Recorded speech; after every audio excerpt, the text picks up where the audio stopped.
Hey my dear listener, before we start, make sure to subscribe to the channel. Comment down where are you from and what's your time right now. Let's jump into the video. We'll now begin. Story 1. The Rise of the Royal Notary in the 12th Century. You may be picturing a kingdom as a crown, a throne, and a monarch's roar across the land. But the machinery of a state, especially one as quietly resilient as medieval Portugal, did not thunder into existence. It was written into being, slowly, carefully, in thick, deliberate lines of ink. Let's begin in the late 12th century. Afonso I, also known as Afonso Henriques, had recently secured independence for the county of Portugal from the Kingdom of Leon. But once the sword returned to its scabbard and the kingship was claimed, a much quieter struggle began, the struggle to write, organize, and record governance itself. And that's where the royal notary stepped in. The birth of a role, not just a scribe. In the courts of Afonso I, there were scribes, yes, but notaries, especially royal ones, were something different. Unlike the humble monastic copyists or town scribes who served local lords, a royal notary in Portugal served the state. They were the inked interface between the will of the king and the people. Their emergence marks one of the earliest bureaucratic distinctions between personal power and institutional authority. The royal notary didn't just take dictation. He authenticated. His was the pen that confirmed a transaction, sealed a property transfer, logged a military levy, or affirmed a royal exemption. His signature was, in some instances, worth more than a minor noble's sword. Who were they? The earliest notaries came from clerical or noble backgrounds. Literacy was rare in Portugal in the 12th century, concentrated in monasteries, cathedral schools, and among the clergy. That meant the pool of potential notaries was small. They were men of silence, largely absent from chronicles, often present only in margins and footnotes. We know some names: Pedro Julio, Gonçalo Egas, but more often we know them only through titles, Notarius Regis, attached to documents bearing thick wax seals and neat, repetitive lines. They were educated in Latin, as all legal and administrative writing required, and were trained not only in penmanship but in protocol. There was a correct form for every letter, a hierarchy of language for addressing lords, bishops, or merchants.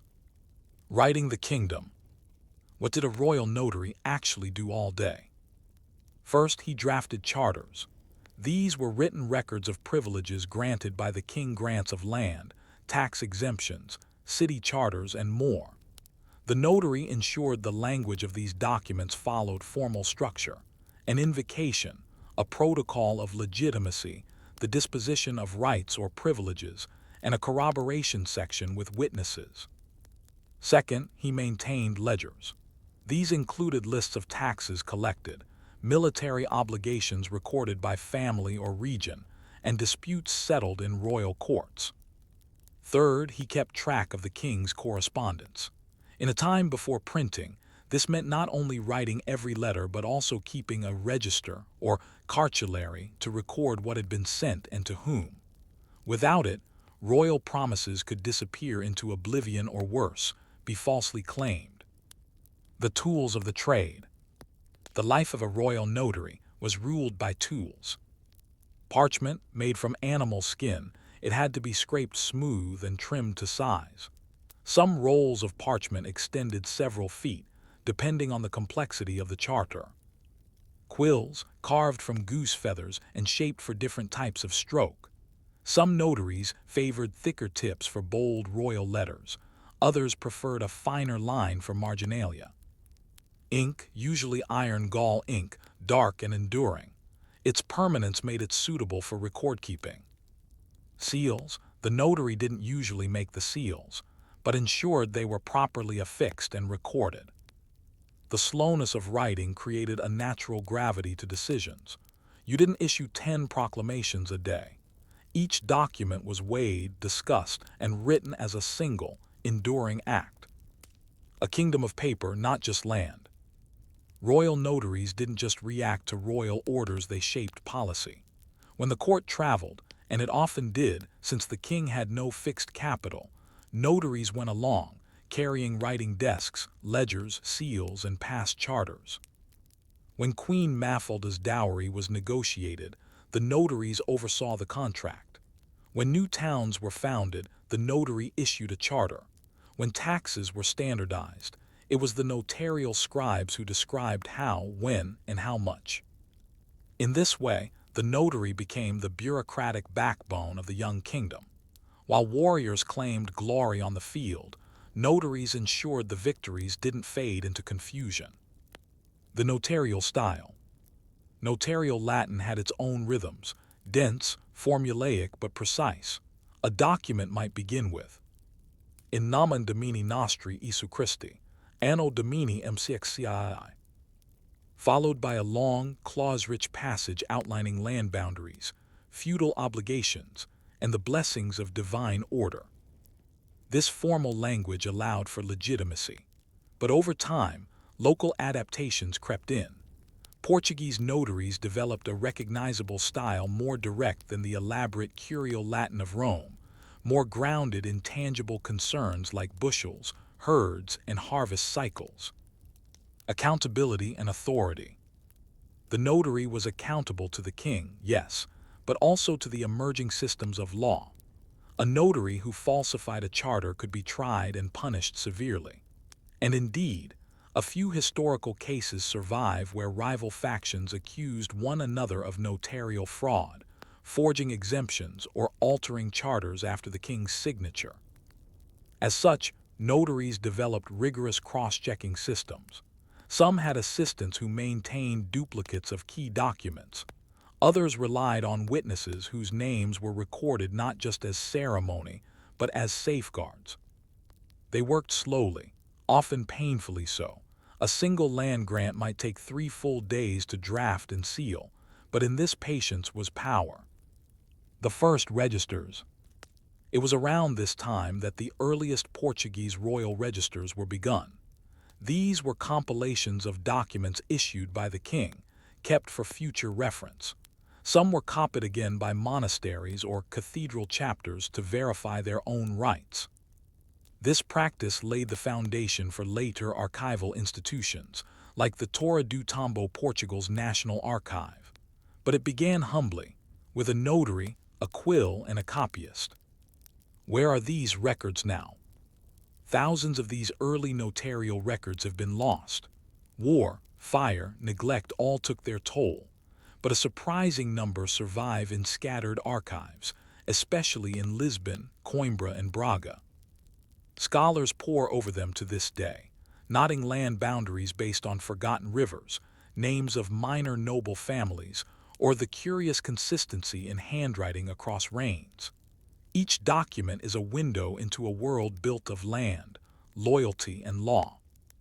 And in nearly every one, somewhere near the bottom, you'll find a signature or at least the name of the man who wrote the kingdom into being. Ego Martinus Notarius Regis, Manu propria scripsi et confirmavi. I Martinho, royal notary, wrote and confirmed this with my own hand. But who was Martinho? Where did he learn to write like that? What did he think of the laws he recorded? In the first section, we trace the birth of the royal notary in 12th century Portugal, a role forged not on the battlefield, but at the writing desk. Now, we travel deeper into the quiet power of these bureaucratic figures, watching how they expanded their influence and structured the very foundation of a functioning state. This wasn't just record-keeping. This was architecture building the state out of parchment. From quill to command, bureaucracy as power. You see, it's easy to overlook paperwork. In modern life, most of us flee from forms and filings. But in the 12th and 13th centuries, paperwork was rare, meaningful, and potent. To be documented was to be seen by power. To be sealed in writing was to exist in the eyes of the kingdom. And the person wielding the pen, the royal notary, was no longer just an observer. As the Portuguese kingdom grew in stature and stability, notaries began to do something crucial. They standardized reality. This was not a small thing. standardizing titles, taxes, and towns. In the early reign of Sancho I, son of Afonso I, there were efforts to organize a scattered and feudal land into a more coherent kingdom. This meant measuring, mapping, and monetizing holdings. The notaries were there every step of the way. A village might know its boundaries by word of mouth from the old oak to the river stone. But that wouldn't do for royal administration. The notary wrote it down. He consulted elders, summoned witnesses, drafted maps often crude but better than memory, and then made it law. Likewise, taxes. When the king demanded grain or coin from a town, the notary recorded the obligation. How much, how often, and under what terms. A new settler might be exempt for a decade to encourage development, another note for the ledger. If the town defaulted, the notary reported that too. Each entry, each carefully inked line, made the kingdom more than a collection of farms and castles. It made it governable. Charters of foundation, building a bureaucratic nation. Portugal's strategy for expansion wasn't solely military. It was notarial. From the 12th to 14th centuries, the crown issued dozens of four-eyes charters of rights to towns, cities, and regions. These documents, often running dozens of paragraphs long, outlined the duties and privileges of a locality. How many days of labor owed, how much in goods, what judicial authority they held, and what recourse they had against abuse. And who wrote these four-eyes? The royal notaries. Their pen gave shape to entire communities. They recorded local customs, translated them into legalese, and gave them the seal of royal authority. Sometimes they even revised older charters, adapting feudal privileges into modernized frameworks. In one instance, the Foral de Coimbra, the notary included specific clauses about salt taxes and the management of communal ovens. These details may seem trivial now, but in a world where bread meant survival, these were the rules that determined life or hunger. The notary and the church, a shared language of order. Another fascinating aspect of royal notaries was how they navigated the powerful institution of the Catholic Church. In Portugal, ecclesiastical and royal interests often overlapped. Cathedrals owned land, monasteries controlled grain storage, and bishops levied their own forms of tithe. This made notarial work delicate.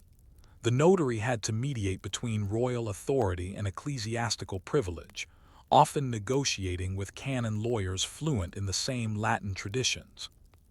Some notaries even became dual agents, clerics who served the crown by day and the cathedral by night. This interweaving of powers led to a hybrid legal tradition, where secular laws mirrored ecclesiastical formatting, and church property records followed royal ledgers in tone and structure. They weren't rivals, they were co-authors of civilization. Traveling desks, the peripatetic court.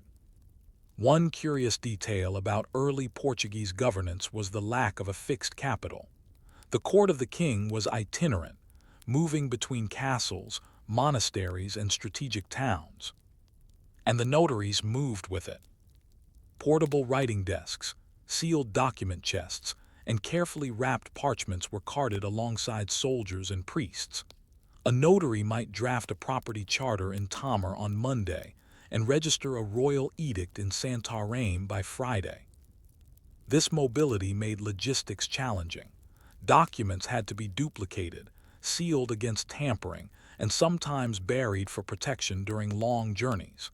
In one infamous case, a charter confirming land rights to a village near Leiria was lost in a river crossing. A decade of dispute followed. To prevent such mishaps, royal notaries eventually began keeping parallel records, one with the crown, and one lodged with a regional monastery or cathedral. Thus, we see the origins of redundancy in bureaucratic systems. The birth of bureaucratic trust. What made notarial authority stick? After all, a document is only as good as the belief in its legitimacy. The answer lies in procedural consistency. Notaries followed rigid templates. They swore oaths. They entered offices through formal appointment, recorded in sealed letters. Witnesses were present for every major act, and their actions were backed eventually by royal courts that could enforce what the ink declared. This system slowly replaced oral tradition, customary disputes, and even noble adjudication. It created bureaucratic trust not because the people always liked the outcomes, but because the rules were increasingly knowable, repeatable, and written. The Kingdom of Portugal, in essence, became a kingdom of documents. Conflict in the margins, the problem of overlapping authority. Of course, it wasn't all smooth parchment. As the power of notaries grew, so too did tension between layers of authority. Local lords often bristled at royal clerks intervening in their territories. In some cases, they refused to recognize notarial edicts, insisting on adjudication in manorial courts instead. There were even forgeries. Petty lords employed scribes to mimic royal formatting, producing fake exemptions from tolls or tithes. The crown responded by introducing signum notariae, unique notarial marks or signatures, precursors to modern watermarks. In 1254, a case from the region of Beira saw a minor cleric expelled from office for issuing fraudulent land transfers. His crime? Not theft, but writing without right. Women and the bureaucracy, silent contributors. Though rare, there is evidence that women participated indirectly in bureaucratic work, especially widows of notaries or clerics who kept records, managed archives, or supervised copyists. One reference from a Braga monastery notes Beatriz, who kept the writing room in absence of her husband. Her name is lost beyond that line, but it hints at quiet continuity, the kind bureaucracies depend upon. Later in the 14th century, we begin to see female scribes emerge in informal capacities. They did not hold office, but their handwriting appears in preserved documents, often in inventories or estate ledgers. Even in this rigidly patriarchal system, paper had its ghosts. The notarial guilds and professionalization. By the late 13th century, notarial work was professionalizing. Guilds began forming in Lisbon, Porto, and Evora. They regulated training, enforced ethical standards, and provided apprenticeship paths. This was a key moment. For the first time, notaries were not just clerics or nobles assigned to write. They were trained professionals, members of a craft. Their examinations included legal Latin, document formats, and the ability to reproduce charters accurately from memory. A mistake in copying could cost a man his position. And yet, the guilds provided stability. They gave Portugal a self-sustaining class of literate bureaucrats who no longer depended entirely on church schooling. It was literacy as institution. A legacy of legibility. By the dawn of the 14th century, Portugal had become legible in the sense described by modern historians.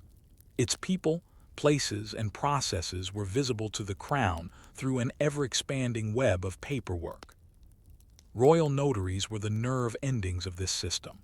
They logged forests, counted barrels of oil, verified birthrights, and registered oaths of loyalty.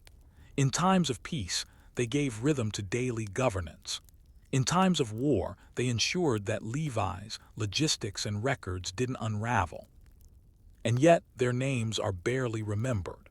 Their legacy survives in the margins of manuscripts, in the clean lines of estate maps, and in the rules we now take for granted. But there is one question left hanging in the air.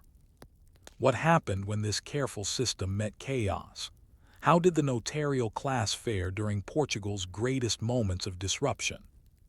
The notarial world we explored in sections 1 and 2 may have seemed immovable, predictable, structured, even eternal. But history does not stand still. The Kingdom of Portugal, like any medieval state, was not a calm, unbroken line of inked order. It faced disruptions, succession crises, plagues, invasions, and revolutions in governance. And the notaries, those quiet scribes of state, were not immune to these tremors. In this final section, we examine how the notarial class navigated collapse, reformation, and transformation. Through their stories, we glimpse the enduring role of bureaucracy in survival, even amid national uncertainty. The 1383-1385 crisis, writing through a vacuum. Portugal's first major constitutional crisis began not with war, but with a disputed succession. In 1383, King Ferdinand I died without a male heir. His daughter Beatrice was married to the King of Castile, raising the specter of Portuguese annexation. The country was divided. Nobles took sides. Towns declared loyalties. And in the center of it all, notaries kept writing. Some notaries in Lisbon and Coimbra refused to recognize documents issued in Beatrice's name, while others, particularly in Castilian-leaning regions, processed them as law. Suddenly, the uniformity of bureaucracy shattered. But this was also when the flexibility of notaries proved critical. Because they preserved records, the Council of the Kingdom formed during the interregnum could trace land claims, dispute oaths, and confirm city charters. Paperwork didn't disappear during chaos. It became the battlefield itself. It was through the records kept by notaries that John of Aviz, the eventual victor and future King Joel I, justified his claim. The notarial register became a political weapon not by changing facts, but by keeping track of them. Bureaucracy and war, the Battle of Aljubarrota. The 1385 Battle of Aljubarrota is often remembered for its military ingenuity. But behind the scenes was a logistical feat, a mobilization effort based on notarial records. John of Aviz's administration used military rolls, land assessments, and household registries maintained by notaries to determine who owed service and where supplies could be drawn from. Though rudimentary by modern standards, these records allowed for proportional levies. Instead of a mass call to arms, the kingdom summoned its men by contract. After the battle, notaries were the ones who documented forfeitures of rebel properties, formalized titles for loyalists, and issued royal pardons. The pen, in this case, didn't just record the end of war, it made peace administrative. Plague and paper, 14th century epidemics. In 1348, the Black Death swept across Europe, and Portugal was no exception. The plague reduced populations drastically, particularly in urban centers like Lisbon and Porto. Churches fell silent, markets closed, but the bureaucracy endured. Why? Because someone still needed to record the deaths. Notarial records from this period show a surge in testaments wills drawn up in haste, often with multiple revisions. People scrambled to assign property, arrange funerary rites, and make spiritual donations. Notaries became midwives of dying wealth, converting breath into parchment. In some towns, notaries succumbed as well. Apprentice scribes or younger clerks stepped in, filling roles beyond their station. This created a generational shift in the profession, a wave of younger notaries who had seen crisis firsthand and were less bound to ecclesiastical tradition. Some began introducing personal notations, small crosses, marginal prayers, or even reflections about their fatigue. In the bureaucracy of death, humanity showed through. The rise of centralized archives, Torre do Tombo. With the establishment of a more stable Aviz dynasty, the need for a central repository became clear. Scattered copies of forais, contracts, royal decrees, and ecclesiastical exemptions were difficult to manage. Portugal had become too complex to rely on traveling chests of documents. Thus, the Torre do Tombo, Tower of the Archive, was formalized in Lisbon in the 14th century. Initially a literal tower in São Jorge Castle, the Torre became the official home for Portugal's most vital state documents. Royal notaries were now required to send duplicates or summaries of major acts to the archive. For the first time, the bureaucracy gained a memory, a physical place where the state could look backward. The notarial system evolved accordingly. Duplicates were written more neatly. Margins were standardized. New notarial codes developed for formatting to ensure ease of archival filing. Scribes, in effect, became archivists in training. This was a pivotal moment. Portugal now had the infrastructure to remember itself. Notarial language and the shift to Portuguese. Until the late 13th century, Latin remained the primary language of royal documents.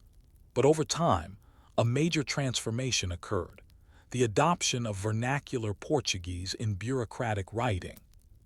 It started informally. Some notaries began using Portuguese to draft private contracts or local charters for those who could not read Latin. But by the early 14th century, especially under King Dinis, royal orders encouraged the use of the vernacular for broader accessibility. This wasn't just a linguistic change, it was ideological. Writing in Portuguese meant a democratization of bureaucratic access. Merchants, minor nobles, and educated townspeople could now engage directly with documents. Notaries became translators not only between languages, but between social classes. It was no longer enough to be a learned man of letters. You had to be a communicator, a bureaucratic diplomat. The unseen machines, bureaucracy and empire. Although our focus has remained in medieval Portugal, it's worth noting the seeds planted by early notaries bore imperial fruit. When Portugal began overseas expansion in the 15th century, it already had a bureaucratic mindset. Colonial governors were issued regimentos, detailed instruction manuals formalized by Lisbon scribes. Ships carried notaries to record discoveries, conflicts, and trade. Land grants in Brazil followed formats first drafted in rural Evora 2 centuries earlier. Even the controversial Treaty of Tordesillas, 1494, which divided the world between Spain and Portugal, relied on notaries to draft, negotiate, and archive its terms. Thus, the ink of early Portuguese notaries extended across oceans. The quiet routines of Coimbra's scriptoriums echoed into Goa, Luanda, and Bahia. End of the story? Not quite. As we close this story, it's tempting to see the royal notary as merely a product of medieval Portugal, a quaint figure eclipsed by modern ministries and computerized systems. But the truth is more subtle. Every civil registry, property deed, or tax exemption today is built atop that same tradition. Write, verify, preserve. The bureaucrat at their terminal, clicking through drop-down menus, echoes the notary aligning his quill to the ruled line of parchment. More than warriors or kings, the notaries gave Portugal its continuity. They ensured that the kingdom survived through famine, through war, through ignorance and fire, simply because someone somewhere took the time to write it all down. And perhaps that is the ultimate lesson. Power fades, monuments crumble, and memory falters, but paperwork endures. And yet, even now, we wonder, what stories remain unwritten in the margins of those ledgers? How many lives, forgotten by kings and scribes alike, drift beneath the weight of surviving documents unrecorded, but not insignificant? Story 2. The bureaucracy behind Portuguese salt monopolies. Salt, a mineral so basic, so granular, and so omnipresent that we barely notice it today. But in medieval Portugal, salt was power. It was preservation, commerce, and survival. And more crucially for our purpose, it was governed not by force of arms, but by the force of paperwork.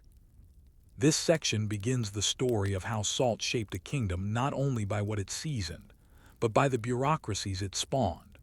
Because behind every sack of salt that left the coast of Aveiro or the marshes of Setúbal stood a system of clerks, registries, audits, and permits, a fragile paper lattice holding together a salty empire. A kingdom of salt, why it mattered. Let's step into the 13th century. Portugal, stretched along the Atlantic coast, had a resource that inland kingdoms envied: solar salt. Produced by evaporating seawater in large shallow basins called Salinas salt from Portugal, was of high purity and easily exportable. Salt preserved food in the pre-refrigeration world. It kept fish edible through winter. It salted meat for soldiers. It sustained cities far from any coast. And so, salt was not simply a resource. It was a strategic asset. Naturally, the crown took notice.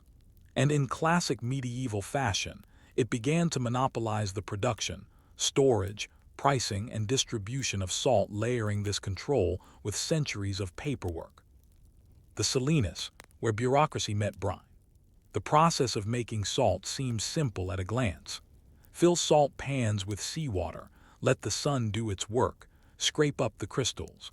But managing the production required a surprising level of administrative oversight.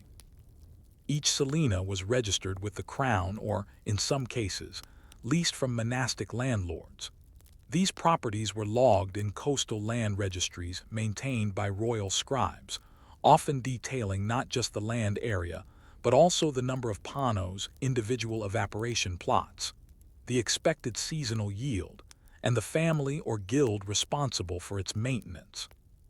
A document from 1279 in the Setúbal region lists no fewer than 47 separate salt pans, each with named stewards, production quotas, and tax obligations.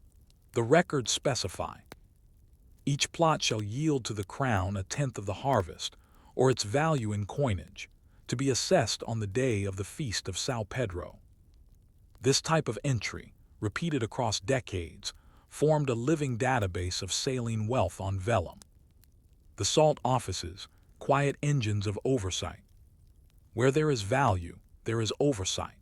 And so emerged the Officio do Sal, a proto-agency dedicated to managing salt production and revenues.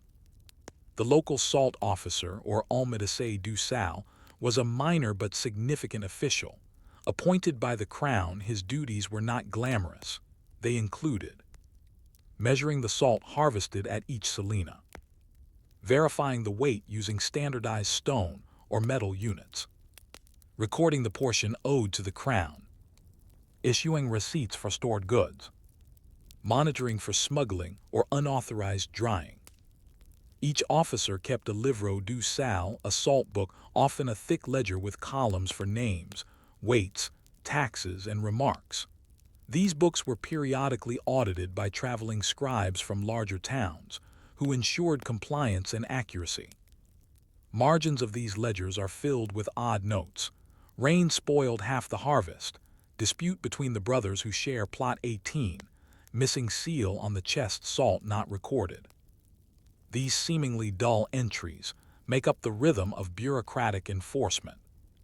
Pricing the unstable, tariffs, quotas, and fluctuation. Salt prices fluctuated wildly depending on season, weather, and demand. This meant that bureaucrats couldn't simply tax by volume. They needed a dynamic pricing model. The crown responded with a two-pronged system. Royal tariffs, issued annually, setting a fixed rate per arroba, an Iberian unit of weight. Assessment rolls, maintained by salt officers, estimating expected yields and adjusting tax obligations accordingly. But the system was never perfect. One surviving complaint from a salt worker in 1303 argues that the royal tariff undervalued his region's salt, resulting in unsustainable taxes. His petition, beautifully inked but full of desperation, still survives in the Torre do Tombo archives. It ends with a note from a reviewing scribe. This claim is not unjust, but the burden of judgment rests with the fiscal chamber. In this, we see bureaucracy both as a source of rigidity and as a mechanism of negotiation. The salt economy was paperwork in motion. Export licenses, paper passports of salt. Salt wasn't just for domestic use. Portuguese salt traveled to Galicia, to Flanders, to Italian ports, but no one could simply load up barrels and sail. Exporting salt required a license to embark, an official license issued by regional notaries, stamped with the seal of the local governor, or the Royal Customs Officer. Each license specified quantity permitted for export, intended port of destination, name of the ship and captain, a confirmation of tax prepayment. These documents were presented at port inspections, part of the Alfandega, or customs office. Ships without proper licenses could be impounded and their cargo seized. And yet the system was porous. Smuggling was common.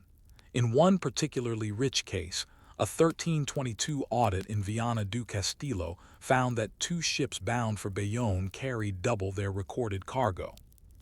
The local salt officer was fined, the captain disappeared, and a new regulation was introduced: random inspections at night. The bureaucratic response to fraud was, predictably, more bureaucracy.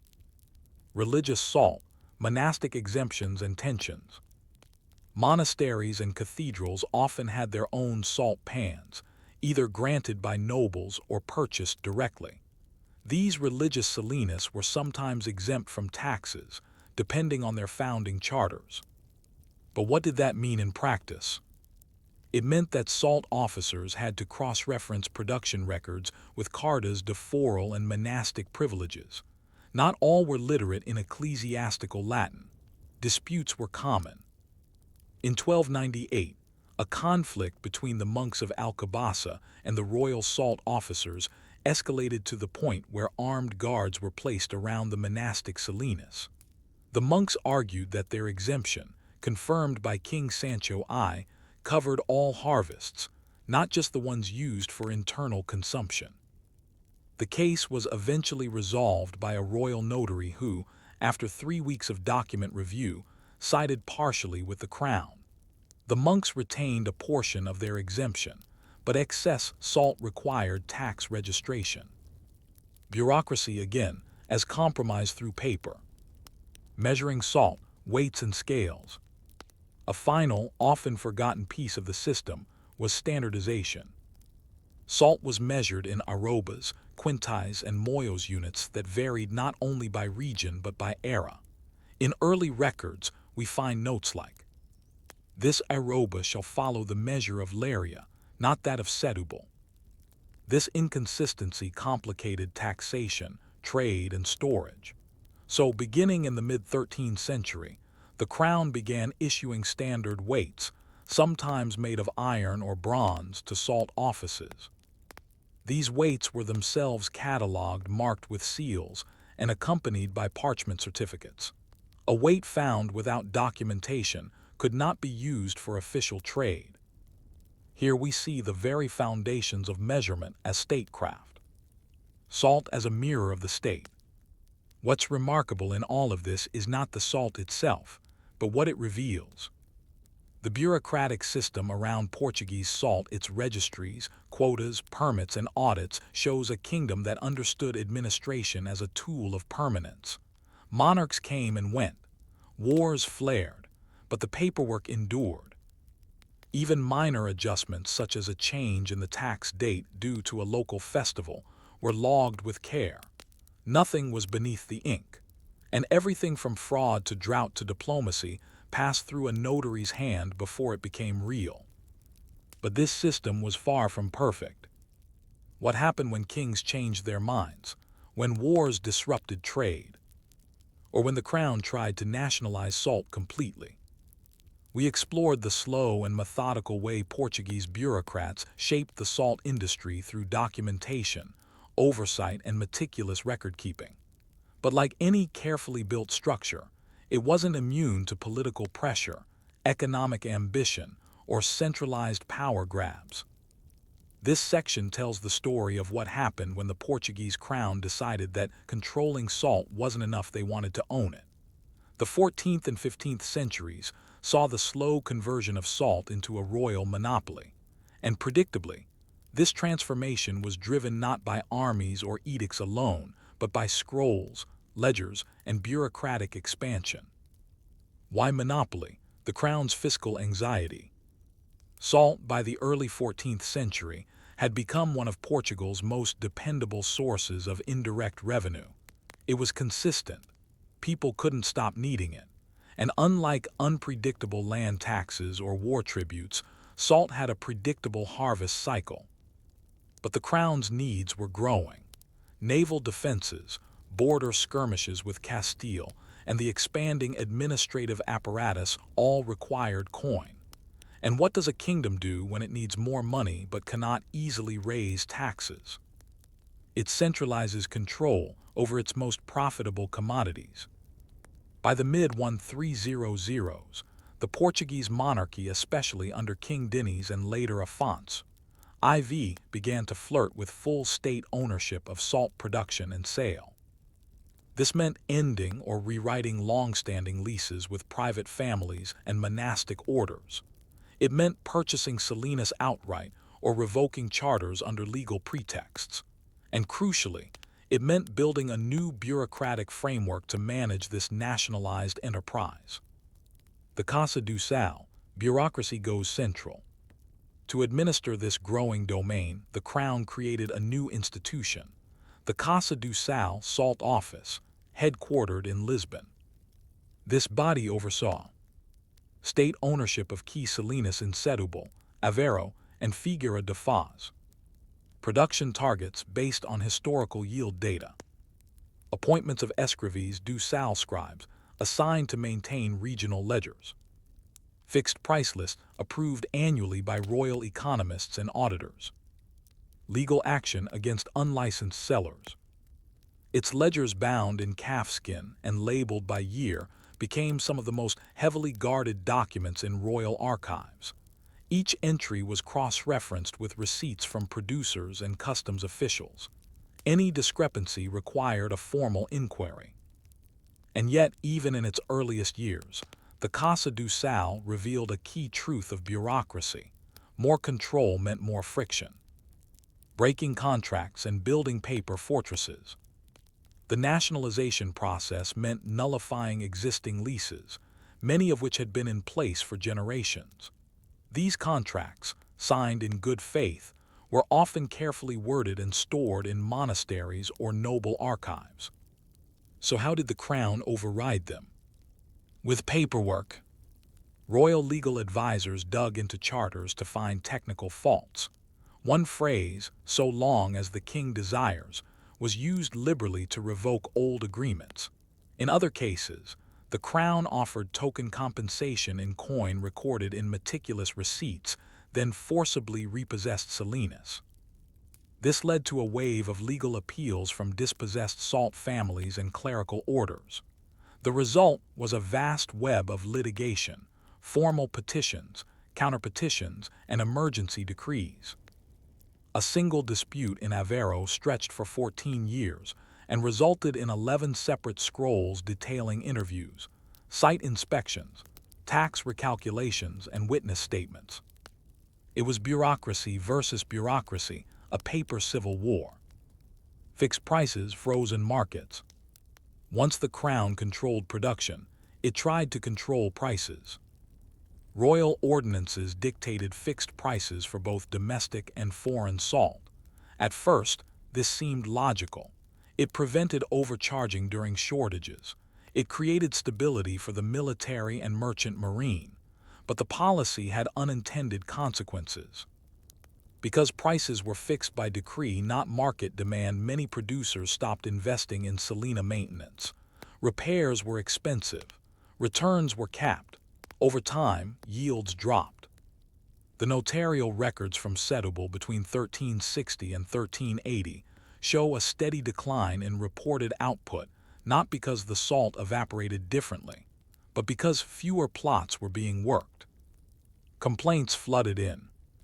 We cannot maintain the pans under the burden of fixed prices and royal taxes. The basins crack and salt is spoiled. There is no money for repair. Still, the Casa do Sal kept issuing quotas. The gap between expectation and reality widened, and with it, the shadow market for unofficial salt grew. Smuggling, bureaucracy's constant shadow. Smuggling had always existed, but under monopoly it flourished. Coastal communities with access to unregistered salinas began drying and transporting salt under the cover of night. Ships docked at lesser monitored ports or used falsified export licenses. Salt inspectors found themselves bribed or, in some cases, simply ignored. In one letter from 1377, the Almirante du Sal in Faro reported, "At least 7 vessels have sailed without license this season. The salt officers at the quay say the men paid in fish and silence. I have requested 2 more inspectors and a legal scribe to begin inquiry." The legal scribe mentioned would draft witness statements, check existing shipping records, and recommend fines, all of which had to be approved by the Casa do Sal in Lisbon. It often took months to resolve these cases. By then, the salt and the smuggler were long gone. Military needs and salt requisition. Military campaigns, especially during Portugal's dynastic crises and conflicts with Castile, placed sudden demands on the salt bureaucracy. Salt was essential for provisioning armies. It preserved meat and fish, and salt rations were included in logistical tables alongside bread and vinegar. During the 1383-1385 succession crisis, John of Avi's war council issued emergency orders. All salt harvests in Setúbal were to be reserved for the army. Export licenses were suspended for 6 months. Private traders were to be compensated with royal bonds, most of which were delayed or never paid. Notaries worked night and day recording these reallocations. And again, the process generated more than just economic pain, it created paper trails. One audit from 1387 showed that over 30% of recorded salt never reached military depots. Where did it go? Scribes marked it simply, "Entregue por falta de conferência," delivered without confirmed recipient.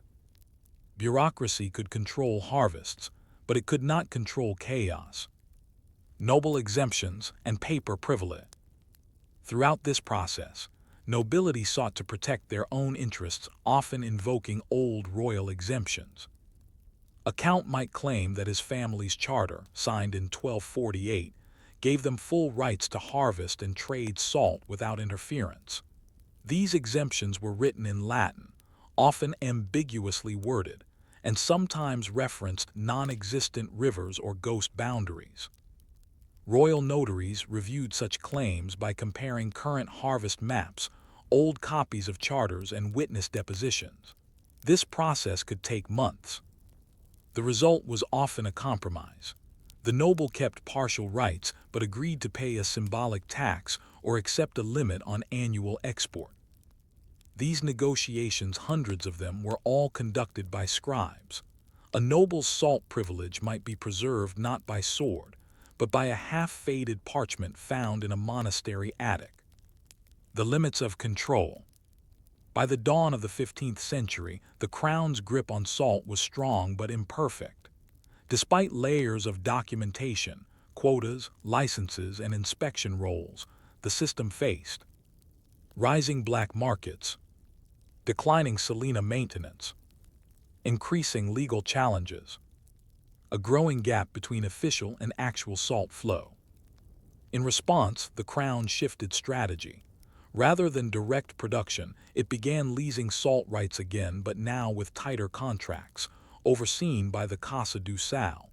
These new leases required regular accounting, signed and witnessed, quarterly payments in coin or salt equivalent, personal bonds, often in land, as guarantees of good behavior. And so the pendulum swung, from scattered leases to national monopoly, and back again, this time with more forms, more scrolls, more bureaucracy. Salt control had not failed, but it had matured from autocratic command to managed oversight. The bureaucracy had learned from itself. But what of the towns? How did local communities adapt to this system? Did the everyday Portuguese peasant or merchant understand the salty paperwork that ruled their lives? For all the scribes, tariffs, licenses, audits, and monopolies we've explored, the salt system of medieval and early modern Portugal wasn't built for kings, it was built on people. fishermen, traders, farmers, women at work in the flats, porters loading barrels, sailors stashing sacks, children who licked crystals off their hands during the harvest. In this final section, we descend from the Tower of Parchment and into the flat, white world of the Salinas. How did the ordinary Portuguese citizen experience the ever-expanding bureaucracy around salt? How did bureaucratic control alter customs, livelihoods, and daily rhythms? And what stories remain in the margins of forgotten ledgers and overlooked receipts? The salt workers' world, life at the Salinas. Salt harvesting was seasonal and physically demanding. In towns like Aveiro, Figueira da Foz, and Setúbal, entire communities relied on the rhythm of salt. Spring, repair of basins, smoothing of dikes, prepping canals. Summer, flooding pans with seawater and tracking evaporation levels. Late summer to early autumn, collection, drying, and weighing of salt. Winter, rest, storage, and if permitted, sale or distribution. A family might control a small salina, renting it from a noble landlord or directly from the crown. Their work required both labor and paperwork. Each family had to file reports with the salt office about their yield. These weren't always formal petitions, sometimes they were oral declarations noted down by local scribes, but increasingly, by the 15th century, forms were standardized. Families were expected to produce documentation that included number of pans used, date of flooding and date of harvest, weight and quality of salt, tax paid or deferred, intended use, personal market or shipping. One surviving form from 1482 reads, Maria Gomes, widow of Manuel de Salinas, declares harvest of 4 arrobas this season from Basin 12A, with a 10th delivered to the crown and 2 sold at local market per license.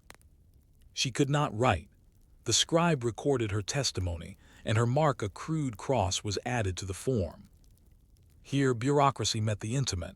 It captured toil. Women in the salt bureaucracy. Women, particularly widows and wives of salt workers, had a significant role, though seldom acknowledged formally.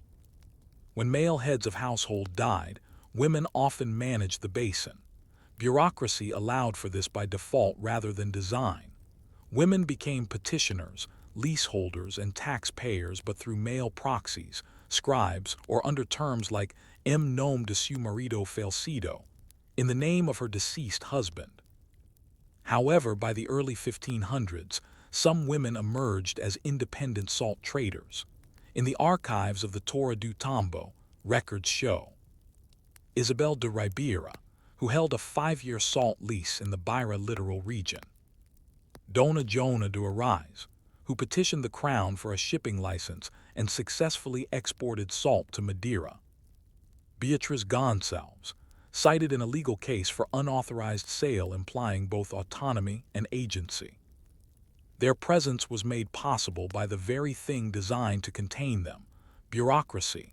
Paperwork doesn't have gender, it has signatures and clauses. Market life and municipal salt records.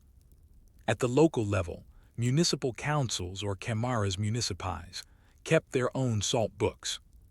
Town scribes tracked sales in markets, collected stall fees, and issued merchant licenses.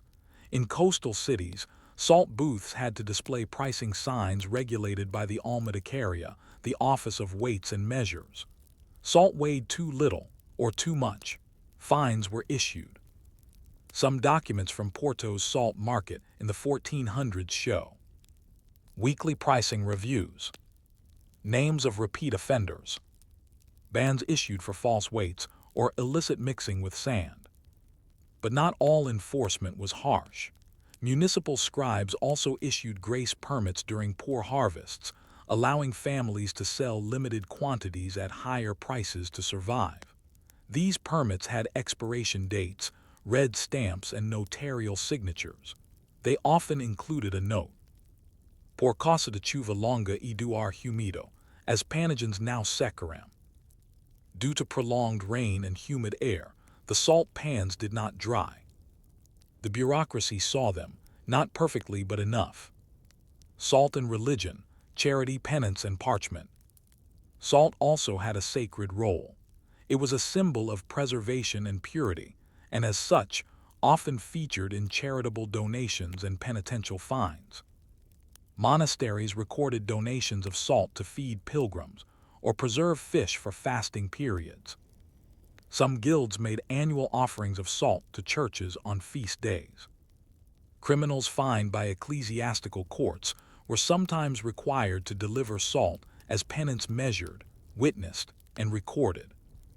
One unusual record from Braga in 1443 includes the punishment of a fisherman who struck a priest. He shall carry 4 arrobas of salt to the convent of Santa Clara, to be stored for the infirmary kitchen. Salt became restitution, a bureaucratic act of spiritual and social repair. Small fraud, large system. Not everyone played by the rules, nor did they need to in order to survive. Some families underreported yields, claiming 1 pan when they worked 3. Others salted the scales, wetting salt before weighing to increase its mass. A few bribed salt inspectors to mark pans as fallow when they were, in fact, active. The Crown responded with more regulation. In 1475, a royal decree ordered that salt officers conduct surprise inspections and submit quarterly verification logs. These logs were detailed. Date of inspection. Pan numbers visited. Weather conditions. Names of workers questioned. Yield discrepancies found. But these inspections strained resources. Some officers covered multiple villages. Ledgers fell behind. Inquiries remained unresolved. One case dragged on so long that the family accused of fraud sold their land and vanished. The scribe noted, almost wistfully, "The salt was taken, the fine unpaid. The house is empty, no dog barks at the door." In this line, the limits of paperwork appear. Not everything can be resolved by ink. Bureaucracy as memory. Still, for all its flaws, the bureaucracy surrounding salt created an accidental archive of daily life. Names that appear nowhere else: peasant families, minor traders, young apprentices live on in salt permits, shipping forms, market logs, and dispute records. From these we know what people ate and preserved, how weather changed economies, who worked together, argued, or fled, when harvests failed, and how communities adapted. These records are not dramatic. They are not great men histories, but they tell the truth of a country that ran quietly, daily on administrated salt. The slow fade of the system. By the 16th and 17th centuries, Portugal's global ambitions shifted attention from domestic salt bureaucracy to imperial trade networks. Sugar, gold, and spices eclipsed salt's fiscal importance. Still, the paperwork continued. Notaries kept measuring. Ledgers remained in use. The Casa do Sal became a formality, then a memory. Today, many of its scrolls rest in national archives. Fragile, browned, and stitched. Some are in pieces. Others are whole. Together, they form one of the most detailed bureaucratic portraits of a medieval industry anywhere in Europe. They remind us, systems may fade, but paper lasts. And yet we must wonder, if an industry as humble as salt generated such mountains of parchment, what unseen archives rest beneath the dust of Portugal's other forgotten bureaucracies? Story 3. Maritime record-keeping in medieval port. When you think of medieval Portugal's great Atlantic cities, it's tempting to imagine the tall masts of ships, the smell of brine and timber, the shouts of sailors. But beneath the noise of cargo and the creak of rope, another sound filled the harbor offices of Porto: the scratch of quills across parchment, the stamping of royal seals, and the muttered calculations of harbor clerks. In this story, we turn to the port of Porto not as a scene of grand exploration, but as a quietly humming machine of maritime record-keeping. Here, every sack of flour, every cask of wine, Every barrel of fish was noted, weighed, taxed, and archived. This is the history of shipping ledgers, customs rolls, and maritime paperwork. It is the story of how Porto's harbor grew from a local dock into a central cog in the Portuguese administrative machine through ink and regulation. Porto, gateway to the North Atlantic. Porto's rise was neither dramatic nor sudden. It began as a Roman settlement, a small hub at the mouth of the Douro River. By the 12th century, it had become a modest but essential trade port connecting northern Portugal to Galicia, England, and Flanders. Its geography was awkward. The river's mouth was shallow, storms pushed ships inland, the tides made docking dangerous. And yet it thrived. Why? Because Porto offered a bridge between the agricultural wealth of inland Portugal wine, grain, linen, and the growing hunger of northern Europe for goods. Its modest size made it manageable, and its bureaucrats made it functional. The Livro do Porto, the early shipping registers. As early as the 1200s, Porto maintained a Livro do Porto, a port book, updated by a small team of scribes working from a harbor office near the riverside quay. This leather-bound volume contained line-by-line entries of incoming and outgoing vessels. Each entry followed a simple but strict format. Date of arrival or departure. Name of ship and captain. Cargo details. Declared origin or destination. Fees paid or owed.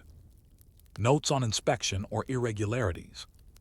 An excerpt from 1293 reads, 10th of September, the vessel Nossa Senhora das Ondas, captained by Mardim Esteves, arrives from Bayonne. Cargo, 22 barrels of salted cod, 4 sacks of wool. Inspection completed. All duties paid. Note, storm damage on rudder reported. These books were updated daily. In busy seasons, a scribe might write for 8 to 10 hours, assisted by apprentices who kept tallies or verified weights at the docks. The system was surprisingly modern in logic. It turned ship movement into data. Harbor fees, the bureaucracy of the quay. Porto's harbor, while open to all, was anything but free. Each ship was required to pay. Docking fees based on size. Cargo fees based on weight and type. Pilotage fees, if a local guide was used to steer upriver. Security levies, used to fund quay guards and watchmen. These payments were handled by the Almoxarife do Porto, the port treasurer. His office kept separate rolls from the port book, detailing amounts collected, discrepancies between declared and inspected cargo, fines for incorrect declarations, surcharges for missed registrations. Receipts were issued on parchment slips, sometimes tied to small tokens marked with royal insignia. These acted as proof of payment, allowing cargo to be unloaded without interference. In one surviving case, a ship was held at anchor for 2 days because the captain had lost his receipt in a dockside tavern. The scribe's margin note, no paper, no unloading. Smuggling, surveillance, and surveillance by ink. With commerce came crime. Some merchants attempted to underdeclare cargo, especially valuable goods like wax, dyes, and cloth. Others tried to bribe guards to look the other way. But Porto's bureaucrats had developed counters to these tricks. Random inspections were introduced in 1314, where scribes and guards boarded vessels unannounced. Double registering was encouraged. Cargo was logged both by the port and by merchant guild scribes. Discrepancies triggered audits. Seals and markings were placed on cargo during loading, cross-checked during unloading. Tampering carried heavy fines. In one entry from 1322, a captain is noted as having declared 4 barrels of vinegar, found with salt fish instead. The fine, 3 cruzados and confiscation of 1 barrel. The system did not always prevent fraud, but it made fraud visible and just as importantly recorded. The threat of archival consequence deterred many. Ship licensing and registration. To sail into or out of Porto, a ship needed to be licensed. Shipowners submitted a petition for recognition, listing the name of the vessel, its construction location and year, ownership structure, regular route and function, fishing, trade, military. This petition was reviewed by harbor scribes, then certified by the town's council and the Crown's representative. Once approved, the ship was assigned a registry number and was entered into the Livro de Navios shipbook. A matching certificate was issued, often carried on board in a chest of papers. The registry system allowed the port to track repeat offenders in smuggling or neglect, ships that disappeared at sea and whose cargo was never taxed, vessels requiring inspection due to prior violations.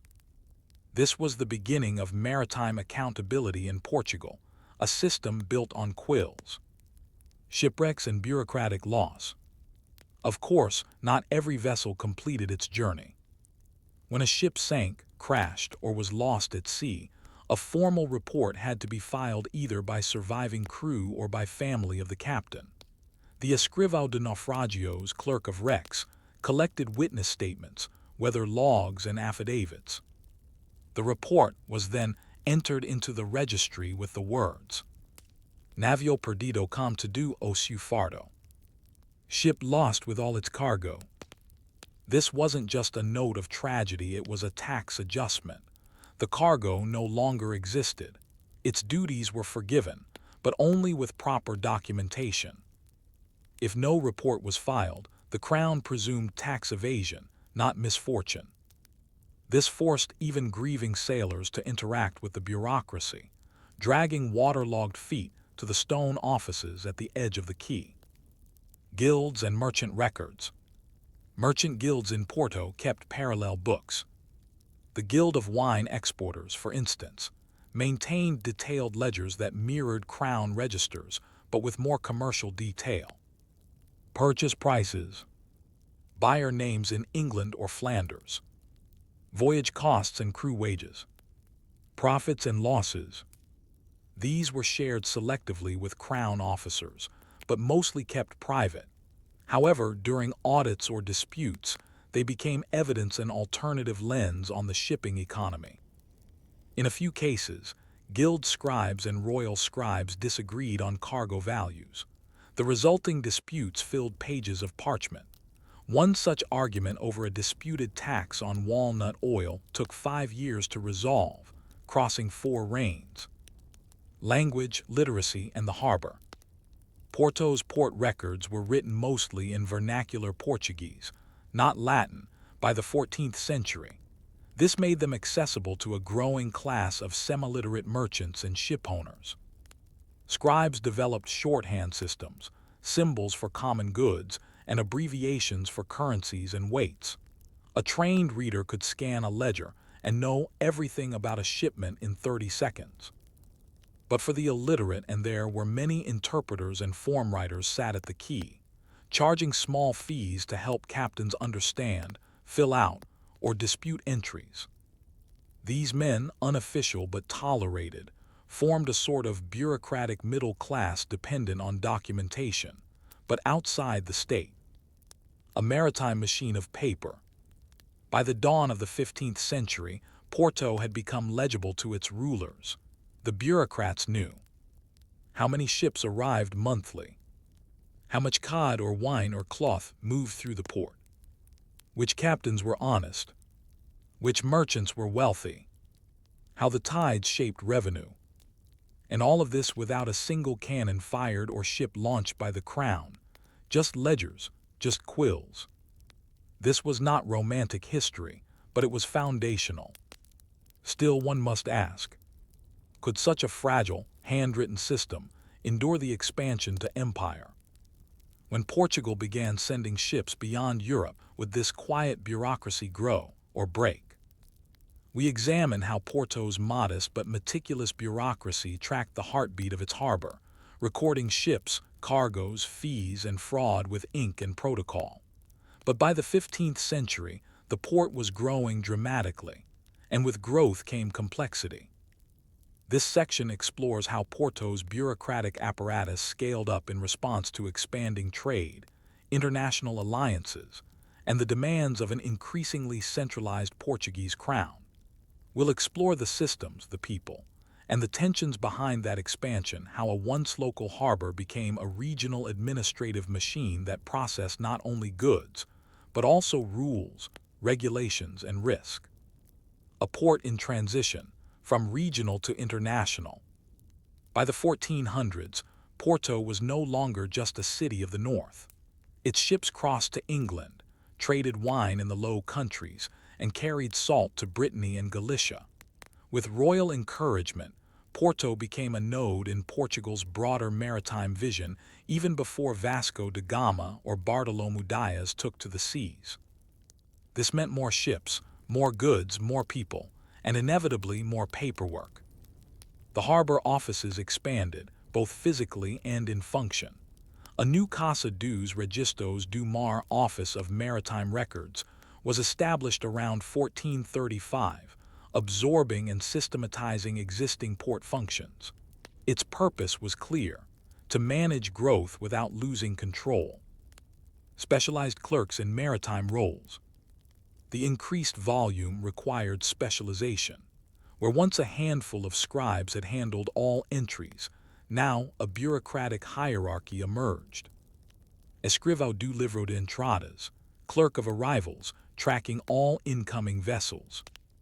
Escrivão do livro de saídas, clerk of departures, managing outbound cargo. Verificador de pesos, inspector of weights, ensuring declared cargo matched actual loads.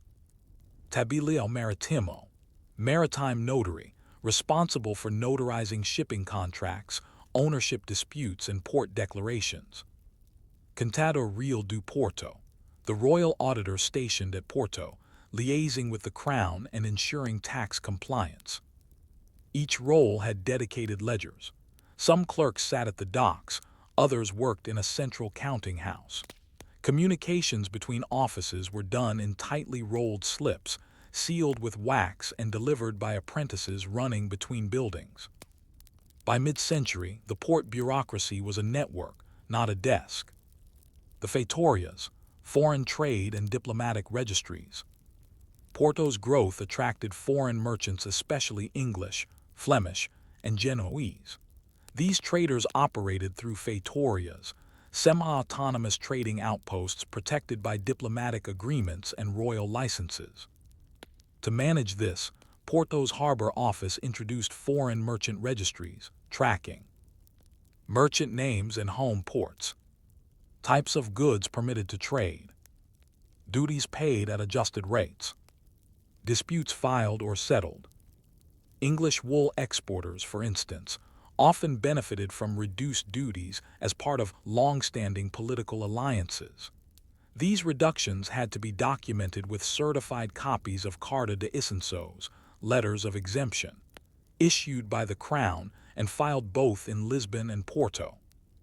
A clerk would verify the exemption, stamp the shipment log, and enter the merchant's name into the Livro de Nação Estrangeira, the Book of Foreign Nations. Mistakes were costly.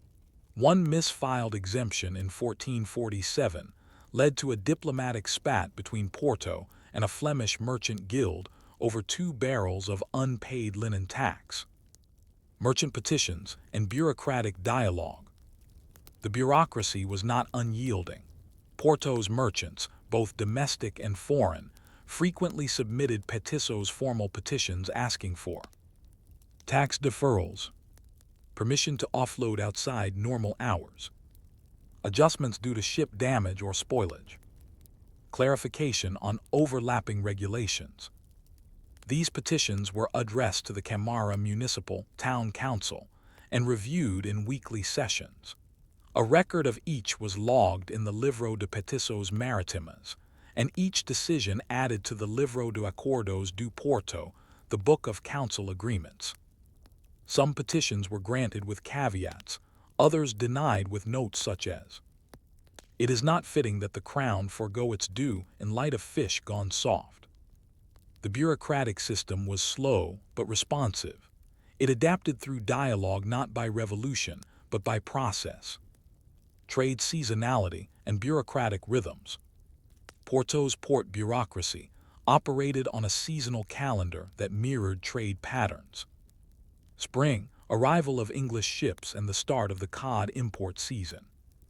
Summer, export of textiles, linens, and especially Vinho Tinto do Douro, the forerunner of port wine.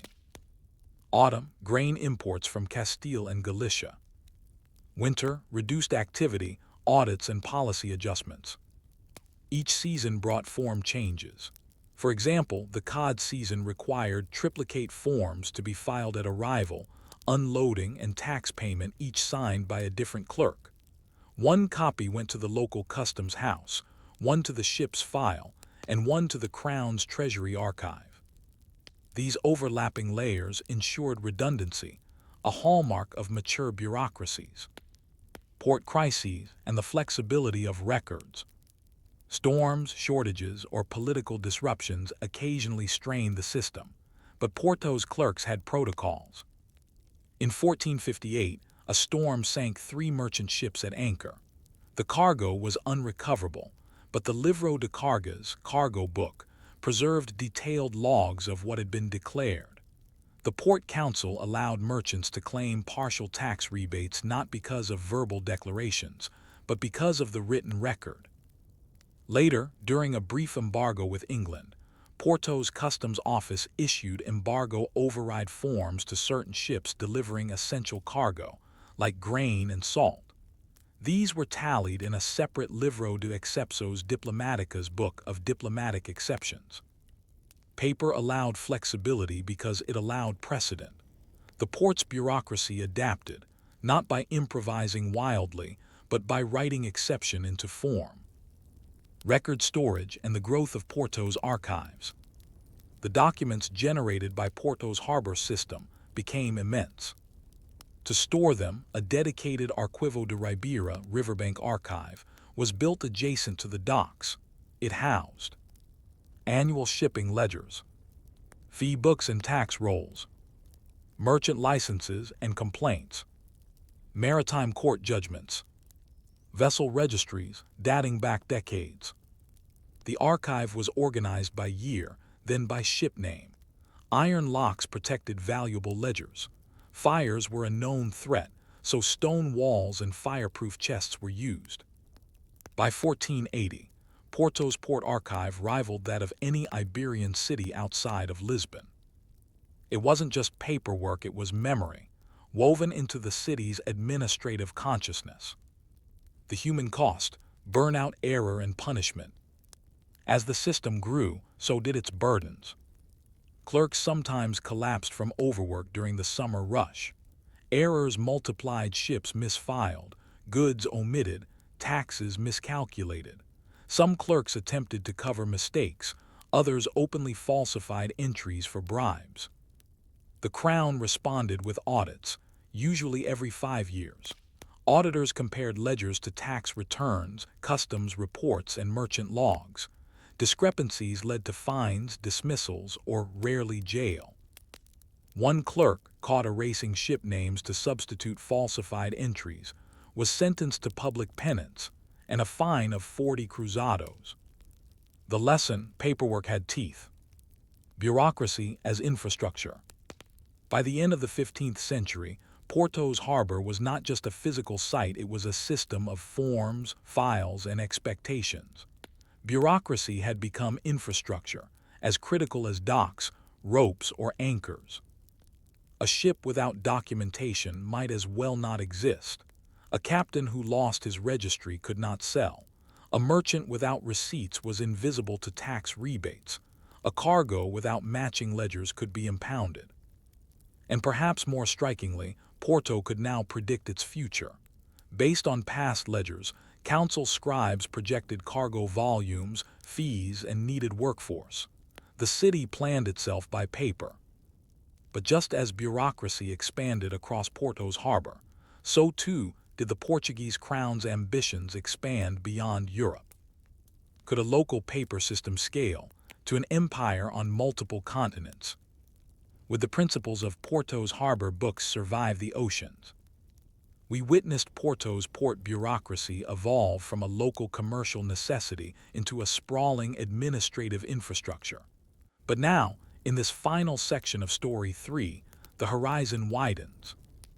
As Portugal entered the age of discovery in the late 15th century, the question was no longer can Porto handle trade with England or Flanders, but rather, can Porto's systems handle an empire? The answer was cautious, improvised, and telling. For all its innovation, Porto's bureaucracy was born from familiarity of codfish ledgers, wine taxes, and harbor fees. And when the ocean widened, so too did the cracks in that familiar system.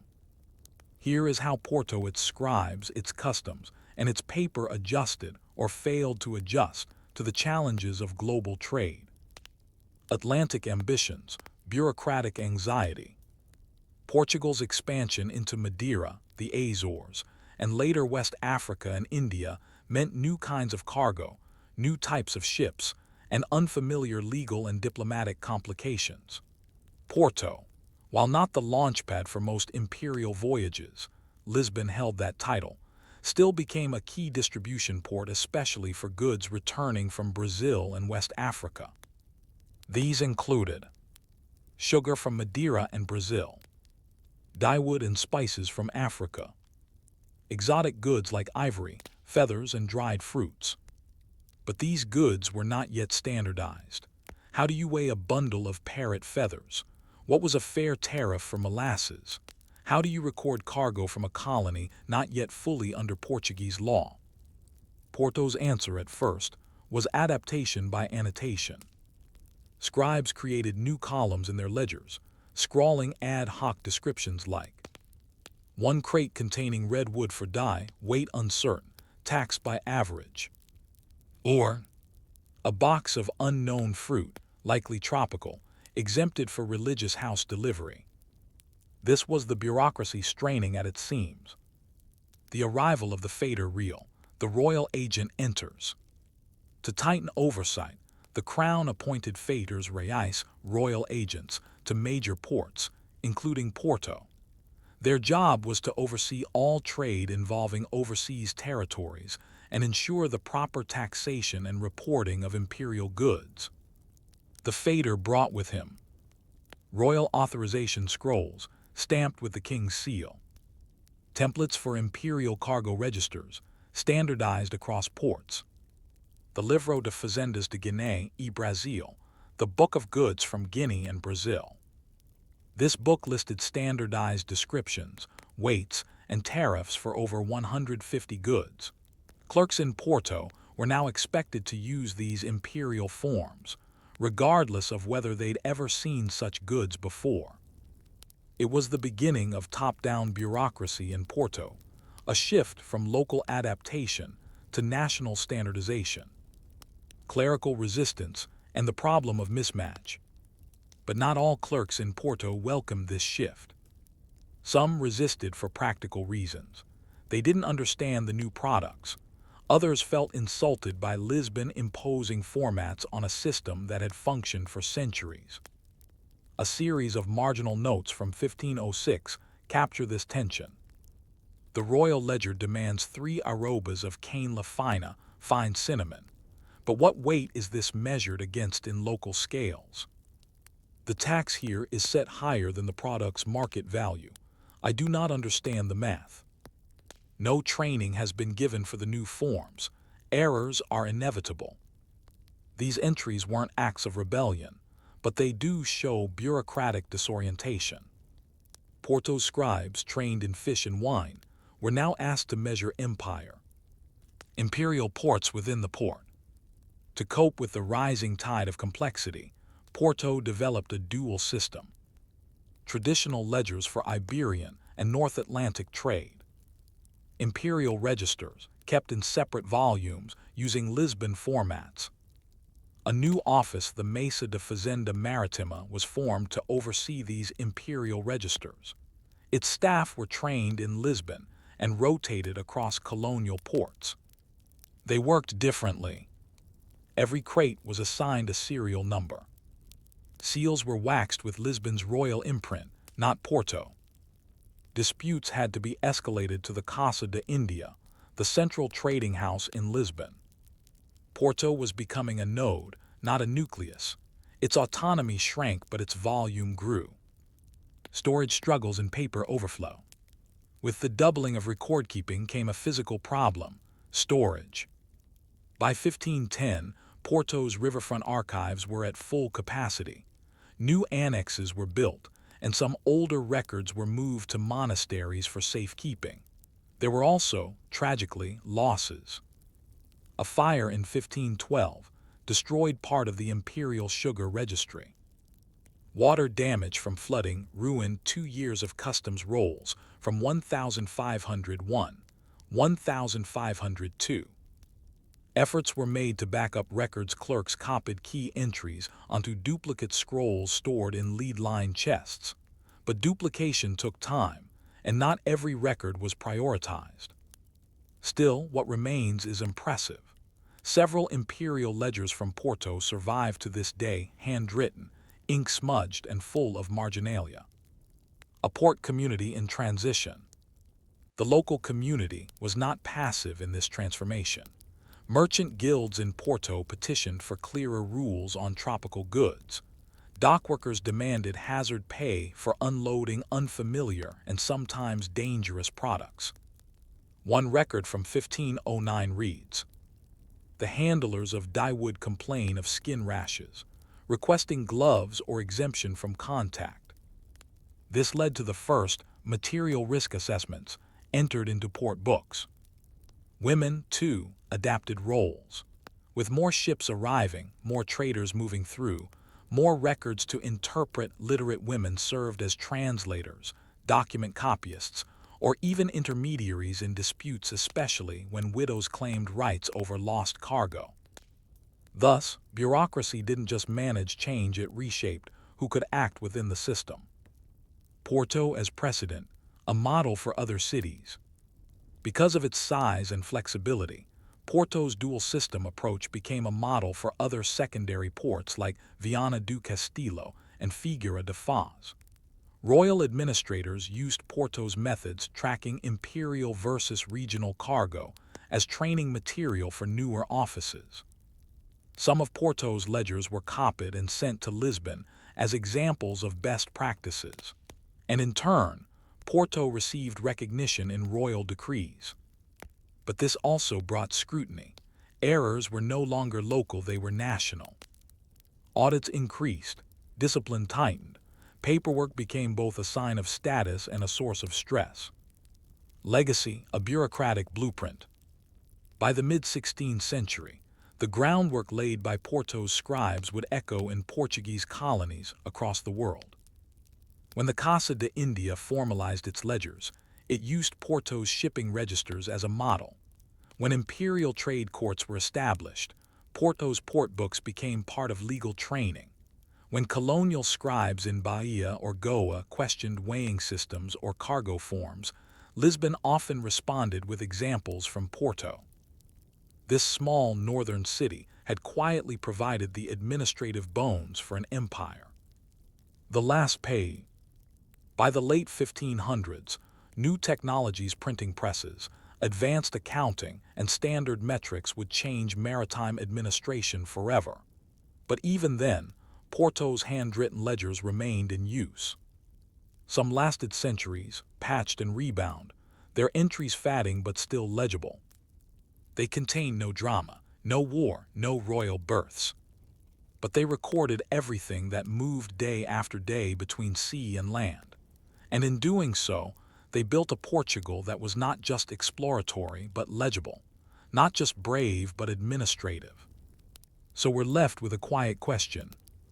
In an age that remembers explorers, do we forget the clerks who made exploration accountable?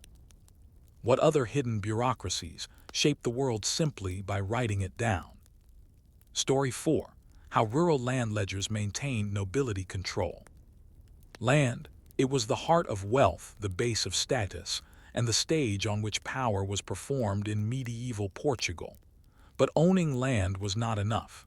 To keep it, to profit from it, and to pass it on legally, the nobility needed something else: paperwork. In this story, we examine how land ledgers, rent rolls, and property surveys underpin the Portuguese feudal system.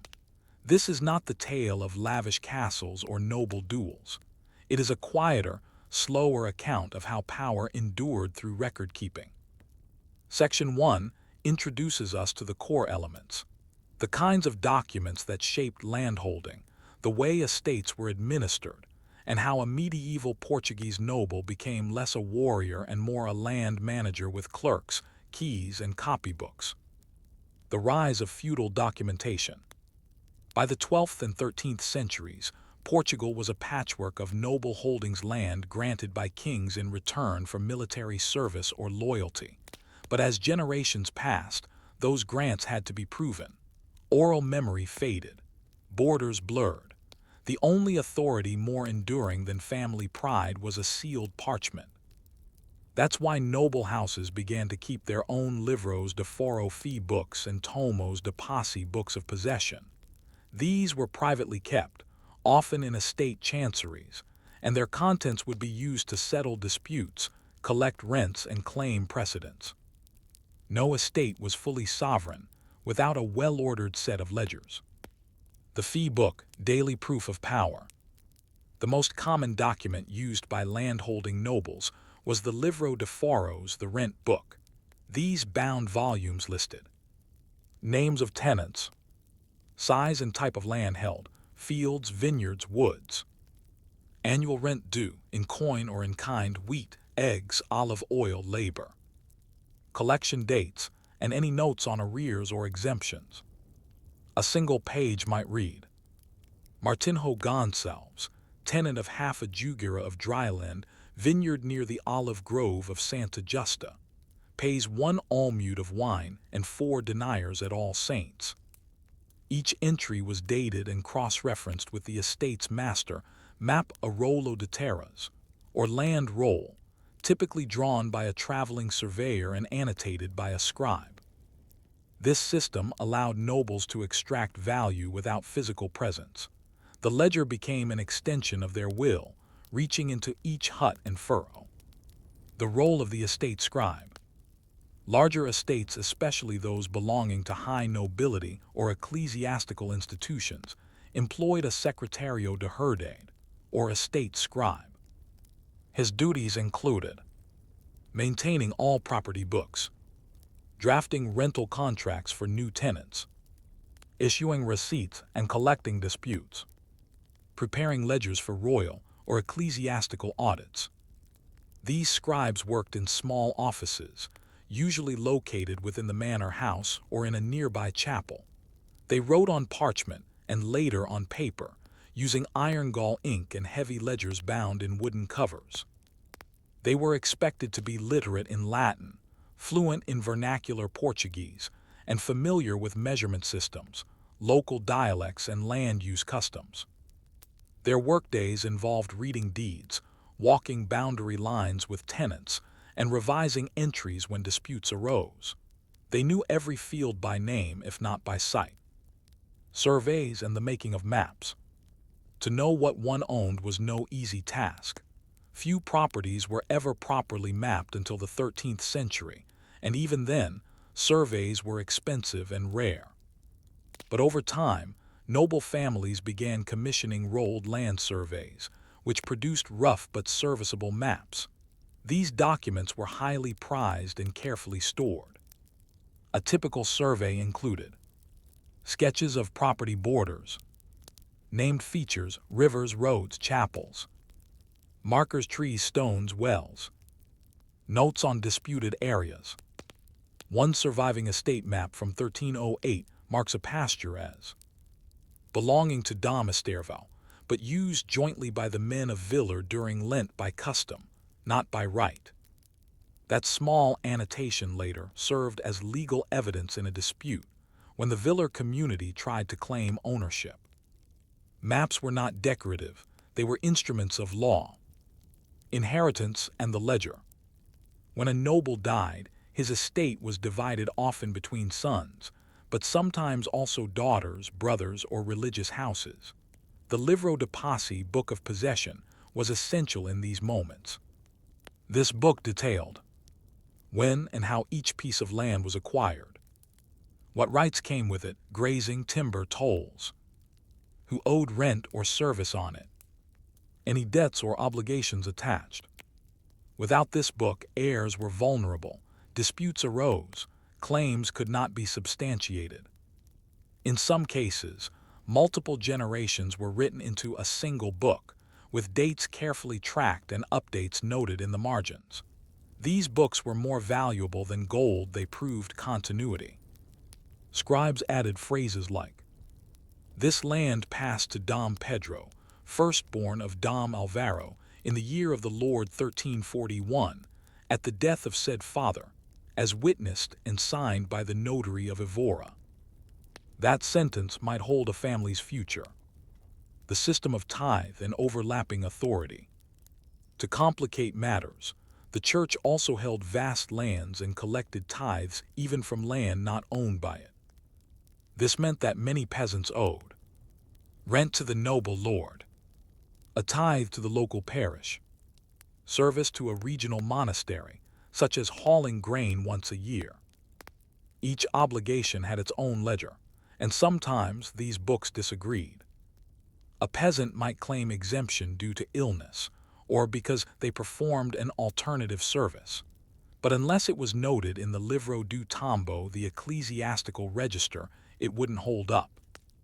Estate scribes and monastic notaries often met to compare ledgers, align figures, and revise accounts. These bureaucratic summits, while dull, prevented countless small conflicts from becoming violent. Enforcement and the power of the pen. Collecting fees wasn't always easy. Some tenants refused to pay, others moved without notice. Still others tried to negotiate, especially during famine or poor harvest. The estate scribe could record arrears, file a requerimento demand with the local ouvidor feudal judge, issue a notice of eviction, document damage to property for claims. But rarely was violence used. The power of the ledger lay in its legitimacy. If a fee was recorded and signed, it stood as binding law recognized even in royal courts. Peasants knew this. Some kept their own notes. A few carried copies of their rental agreements, folded in cloth and stored with icons.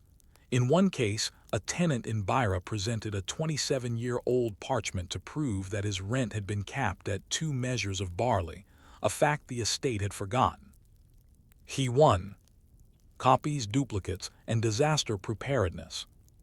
To protect against fire or theft, some noble houses kept duplicates of key ledgers.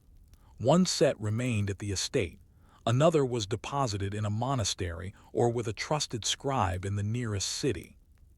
The ledgers were updated once a year, usually after the autumn harvest.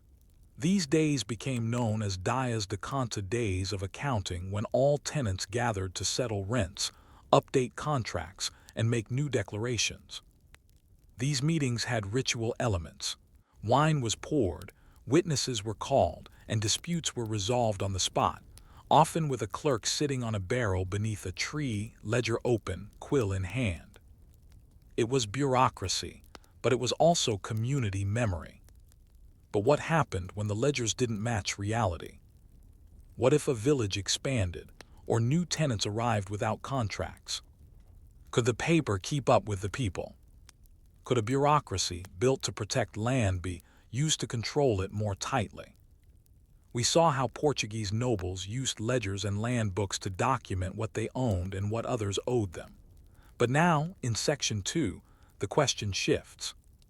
The ledgers didn't simply reflect land ownership, they began to reshape it. This section explores how feudal bureaucracies evolved not only to record, but to expand control.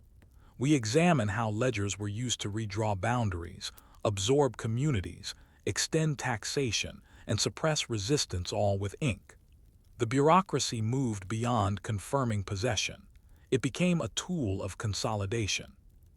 The paper didn't just follow the land, it claimed it. The expanding estate, from record to reach.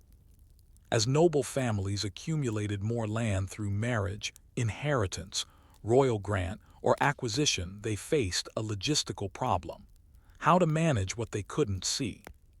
The solution was expansion of bureaucratic infrastructure. New ledgers were created to record tenants on newly acquired properties. Existing fee books were copied and reorganized to reflect broader holdings. Scribes conducted boundary verifications, matching parchment to pasture. One surviving document from 1372 records the transfer of 5 villages from one noble house to another. The scribe's note, added to the Livro Antigo, as Appendix B, confirmed by measurement and witness, with all rights and rents preserved under the previous custom. This shows the merging of systems. Entire communities were absorbed into ledger frameworks, often without their input. The book said it, so it became law. Remeasurement and the problem of the peasant memory. As estates expanded, nobles commissioned remedissos resurveys of land to ensure maximum taxation. These often revealed forgotten or underreported plots. In theory, such surveys were meant to clarify boundaries. In practice, they often resulted in new tenants being added to rent rolls, increased obligations for existing peasants, extension of manorial control over commons, previously shared land now claimed as part of the estate. Villagers sometimes resisted, citing ancient custom or previous verbal agreements, but unless they had a written contract, they had little recourse. In one case from 1405, a village in Trás os Montes protested the enclosure of their pastures. The estate's scribe presented a ledger showing the land had been taxed in 1321. No one remembered this, but the parchment stood. This was bureaucratic memory versus oral tradition, and bureaucracy almost always won. The Libro de Memorias, writing history into power. Some noble families began producing Livros de Memorias, books of memory. These were not ledgers of rent or possession, but curated accounts of a family's rights, grants, and privileges, compiled to support future claims. These books included transcriptions of royal charters, lists of service performed to the crown, narratives of disputes won, family trees, annotated with dowries and inheritances. They were not neutral records, they were tools of legitimation. One entry from the Memorias de Santa Maria notes, "This land was held in quiet possession since the time of D. Urraca, mother of King Afonso, and any claim against it shall be false and without merit." These entries were sometimes exaggerated or even fabricated, but once written and copied, they entered the chain of legal recognition. It was history rewritten through handwriting. Taxation without representation, the rise of fiscal bureaucracy. By the 15th century, the feudal estate was less about noble presence and more about financial extraction. Lords appointed almoxarifes, estate treasurers, who worked closely with scribes to maximize income. These officers recalculated rents based on inflation or new valuations, adjusted terms from payment in kind, eggs, wheat to coin, issued arrears notices, threatening eviction or seizure. Scribes recorded these adjustments meticulously. Whole ledgers from this period show crossed-out amounts, corrected tallies, and marginal notes such as, "This tenant failed to deliver rent in 1473 due to illness. Payment deferred until next St. Michael's Day." Even mercy had to be documented. The result was a system in which even the smallest peasant payment passed through multiple levels of record-keeping, collection, verification, confirmation, and accounting. Bureaucracy became intermediary, not optional. Disputes and the bureaucratization of justice. Of course, disputes arose. Tenants might claim overtaxation. Neighbors might contest property lines. Rival nobles might fight over overlapping claims. Here, the estate's bureaucratic apparatus extended into justice. Estate scribes prepared cases for local courts or regional judges. Old charters and rent rolls were submitted as evidence. Witnesses were sworn and cross-referenced against fee books. Judgments were entered into livros de sentença, books of ruling. In some regions, the estate maintained its own manorial court, with a resident judge, ouvidor, and court scribe. One dispute over a watermill in Minho dragged on for 12 years until a 131-year-old charter, retrieved from a monastery archive, settled the matter. The land was awarded to the noble claimant. No blood was shed, just paper prevailed. Bureaucratic layers, from village to court. As the feudal bureaucracy matured, it developed vertical layers. Village registers, maintained by local stewards or trusted literate tenants. Estate chancery, where scribes managed the primary fee books.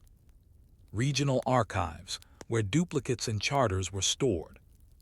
Royal registers, where high-level claims were occasionally filed. Each layer had its own script, its own formatting rules, its own stamps.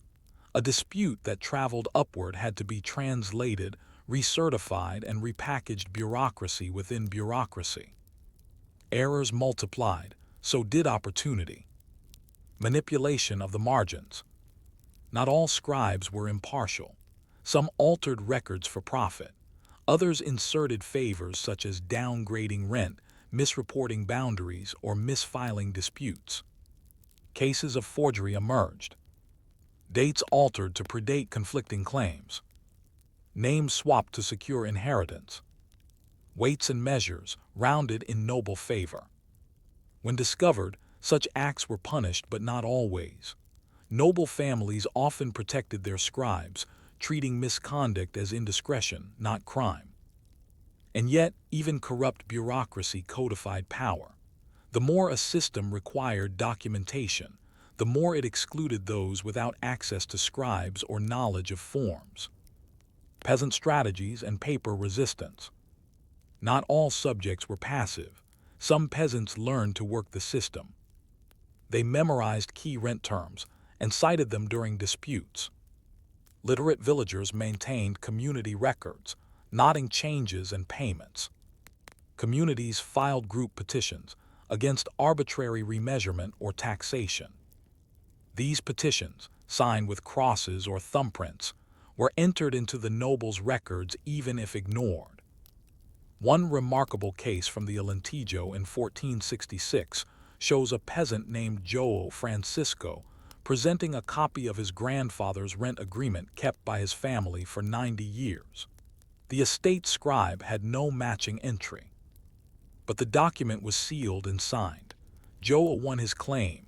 Bureaucracy in this moment protected the poor not by intention, but by form. But what of the future? As the crown gained power and centralized administration, could feudal ledgers resist royal bureaucracies? Would noble paperwork stand firm or be absorbed by a new order? We explored how Portuguese noble families created and expanded systems of land-based bureaucracy to manage property, extract rent, and legitimize power. But as the 15th century drew to a close and the 16th began, a quiet but decisive shift occurred. The crown was rising, and with it came new, centralized bureaucracies that challenged the nobility's paper empire not with swords or sieges, but with competing forms, ledgers, and legal structures. The monarchy, once reliant on noble documents, now began to replace them. What follows is a history not of rebellion, but of absorption, how royal administration slowly swallowed feudal systems by rewriting how land was known, measured, and taxed. A new kind of ledger, the livro de sentenças. By the early 1500s, the Portuguese crown sought to reform its taxation system. One of the most transformative innovations was the sentença, a royal tax on sales and land transactions. Unlike feudal rents, which were paid to a noble, the sentença was collected for the crown, and it required its own ledgers. The livro de sentenças recorded. The name of the landholder, noble or commoner. The nature of the transaction, sale, inheritance, lease. The amount taxed, based on royal valuation. The location and boundaries of the property. These records were independent of noble fee books. They were compiled by royal scribes and stored in city chambers and regional archives. Suddenly, a noble estate's internal ledgers, once the definitive proof of ownership, had to align with royal records. If they didn't, the crown's books took precedence. This was the beginning of a new bureaucracy, and it ran parallel then over feudal administration. Centralization through confirmation. Rather than seize noble lands, the crown pursued a subtler approach. It demanded confirmation of holdings. All noble estates were required to submit copies of royal grants and charters, rent rolls and tenant lists, declarations of usage, privilege, and exemption. These were reviewed by royal inspectors, who compared them to national tax rolls and issued cartas confirmatorias, confirmation letters that officially recognized a noble's holdings. But many older estates lacked full documentation, or their records conflicted, or privileges once granted by a local king were now considered expired. In such cases, the land was reclassified. Sometimes the noble lost it. More often, they retained it but now paid the crown. Their autonomy became conditional on compliance. The crown's notaries, replacing the private scribe. In the past, estate scribes were loyal to the house they served. Their work was private, internal, and proprietary. But now, crown-appointed notaries were authorized to register property claims, oversee disputes, and issue binding contracts even for noble estates. These notaries used standardized formats, eliminating the variations once used by local scribes. Reported to regional governors and the Casa de Suplicacio, the kingdom's high court. Kept duplicate records stored in Lisbon. For the first time, a noble's right to collect rent from a tenant could be challenged not just by the peasant, but by the crown's agents. One estate in the Beira region lost 23 tenant families to crown protection after a notary ruled their rent was excessive and unlawful under new valuation laws. The noble protested, but his fee book was dismissed. The royal Cisa ledger prevailed. The royal tambo, one record to rule them all. To consolidate power, the crown undertook one of the most ambitious bureaucratic projects in Portuguese history, the tambo reel, the royal register. This massive undertaking involved surveying the entire kingdom, region by region, documenting every landholder, property, and tax obligation, mapping territories to resolve disputes, standardizing the kingdom's spatial and legal geography. Royal tombadors, surveyors, and scribes traveled from village to village, inspecting charters, copying contracts, and interviewing tenants. The tambo did not erase noble power, but it recontextualized it. A noble's authority was now described in terms of royal approval, embedded in the same ledgers that tracked commoners, clerics, and cities.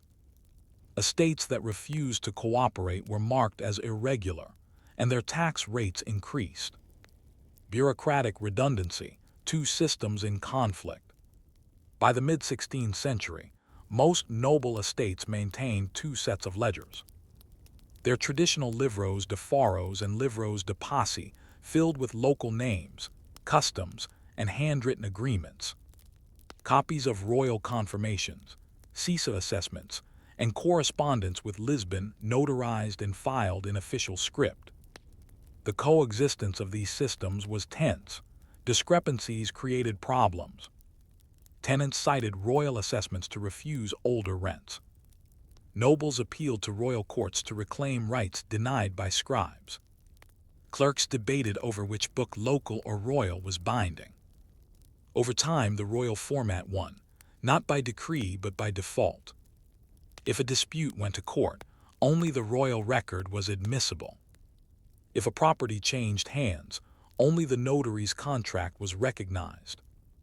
The noble's fee book became archival, not active. Legalism and the language of control. The crown's growing bureaucracy introduced a new legal lexicon, drawn from Roman and canon law.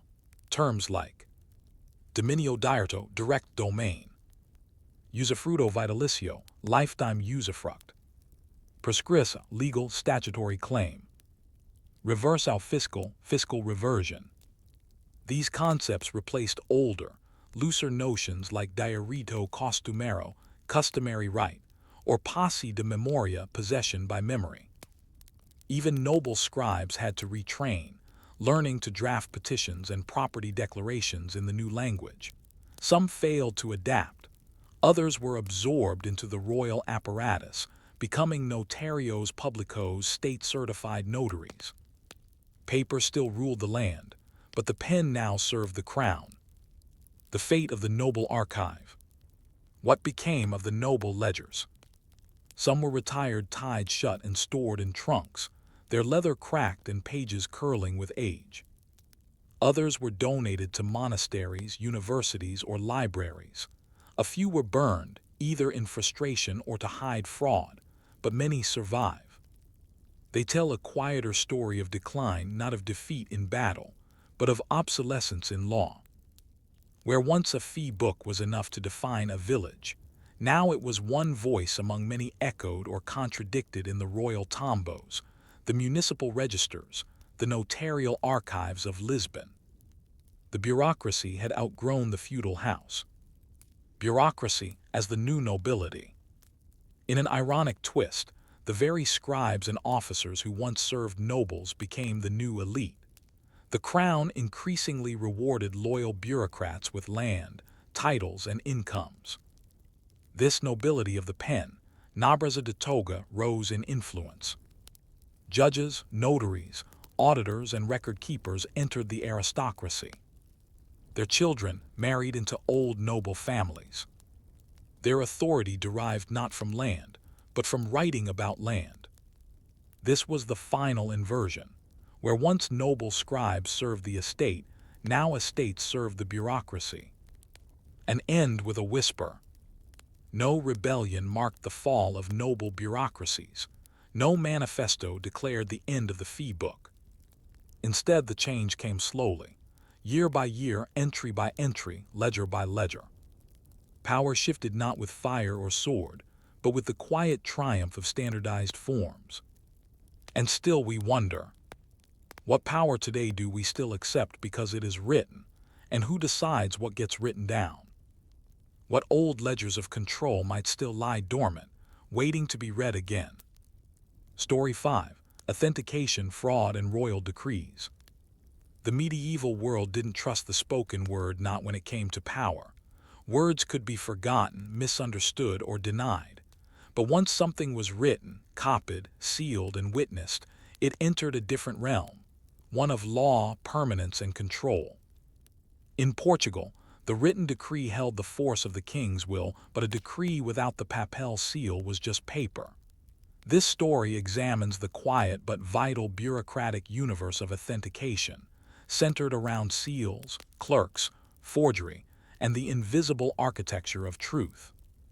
In Section 1, we'll explore what the papal seal was, how it worked, and why this seemingly minor detail, wax pressed by iron or stone, could determine life, land, or legitimacy. The origins of sealing authority. The use of seals in Portugal dates to the early formation of the kingdom under Afonso Henriques in the 12th century. Initially, seals served a simple purpose: to mark royal approval and prevent forgery of important documents. By the 13th century, however, sealing became a bureaucratic necessity. Documents bearing the royal seal carried the same authority as the king's personal presence. From town charters to land grants, decrees, pardons, tax exemptions, and diplomatic correspondence, no official act was valid unless sealed. These were not casual ornaments, the seal was. Material, made of beeswax or resin, often colored red, green, or black depending on the office. Impressed, with a carved matrix, a die, bearing the image or insignia of the issuing authority, attached by cord or parchment tail, or impressed directly into the page. Registered in a ledger detailing the date, document type, and seal used. Sealing transformed documents from statements to statements of record. The Papal Seal Office, a minor court of major power. To administer the kingdom's growing seal economy, the Crown established the Oficina do Selo Real, the Royal Seal Office, also known more informally as the Casa do Papel Selo, House of the Stamped Paper.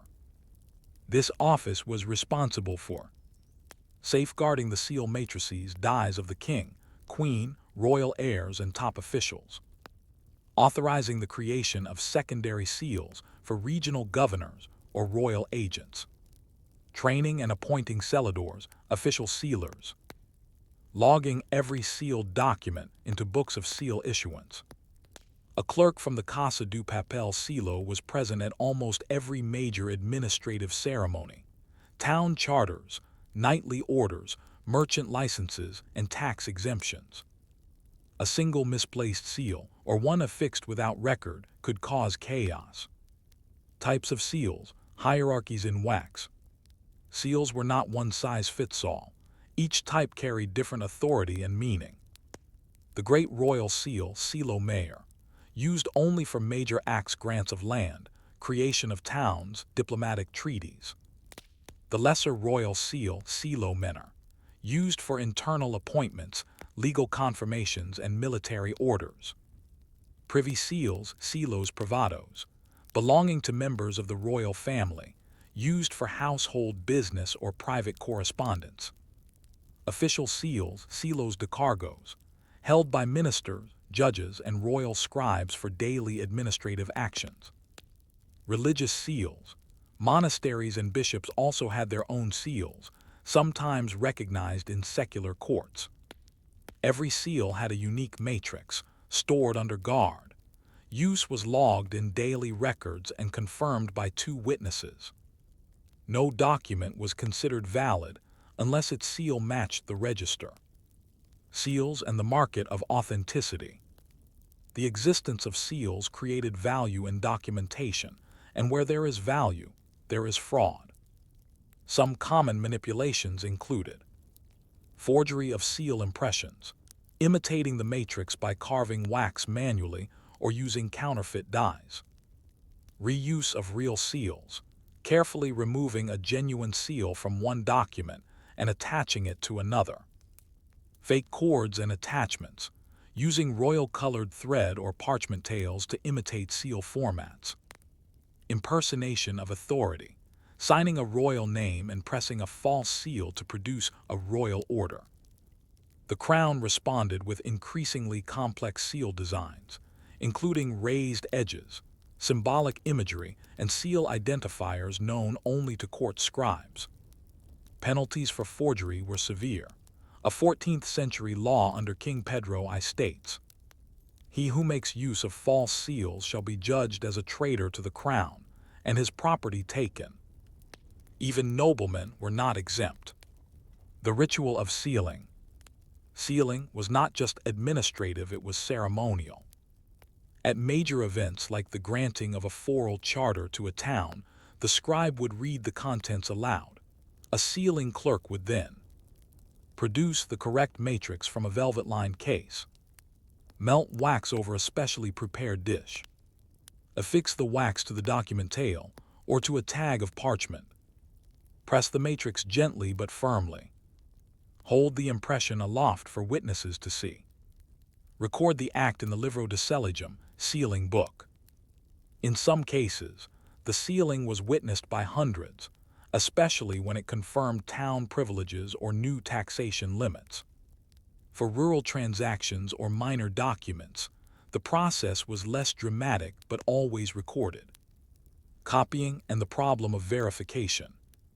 As literacy grew and trade expanded, more people began requesting copies of sealed documents, particularly for contracts, property rights, or family claims. This created challenges. A copy could reproduce the text, but not the seal. Some scribes began drawing seals by hand selos pintados on copies, raising concerns about legitimacy. Others included a phrase, copia fiel, com silo original natura, faithful copy with the original seal in the tower, referring to storage at the Torre do Tombo or municipal archive.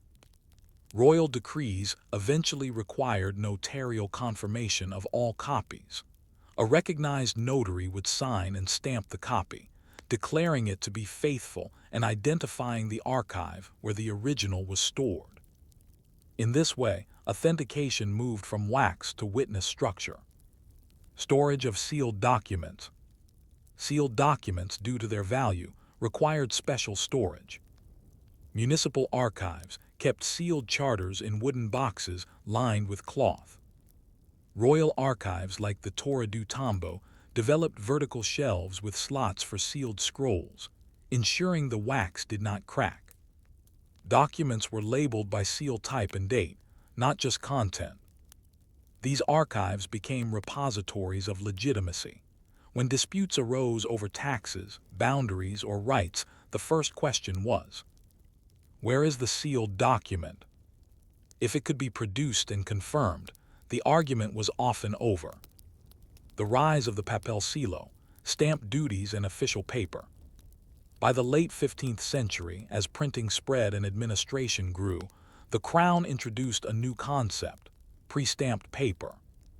Known as papel selado, this paper was produced only by authorized vendors, marked with a printed or embossed seal, used for legal contracts, wills, lawsuits, and royal petitions. It came with an extra tax, a way for the Crown to profit from the growing use of paperwork.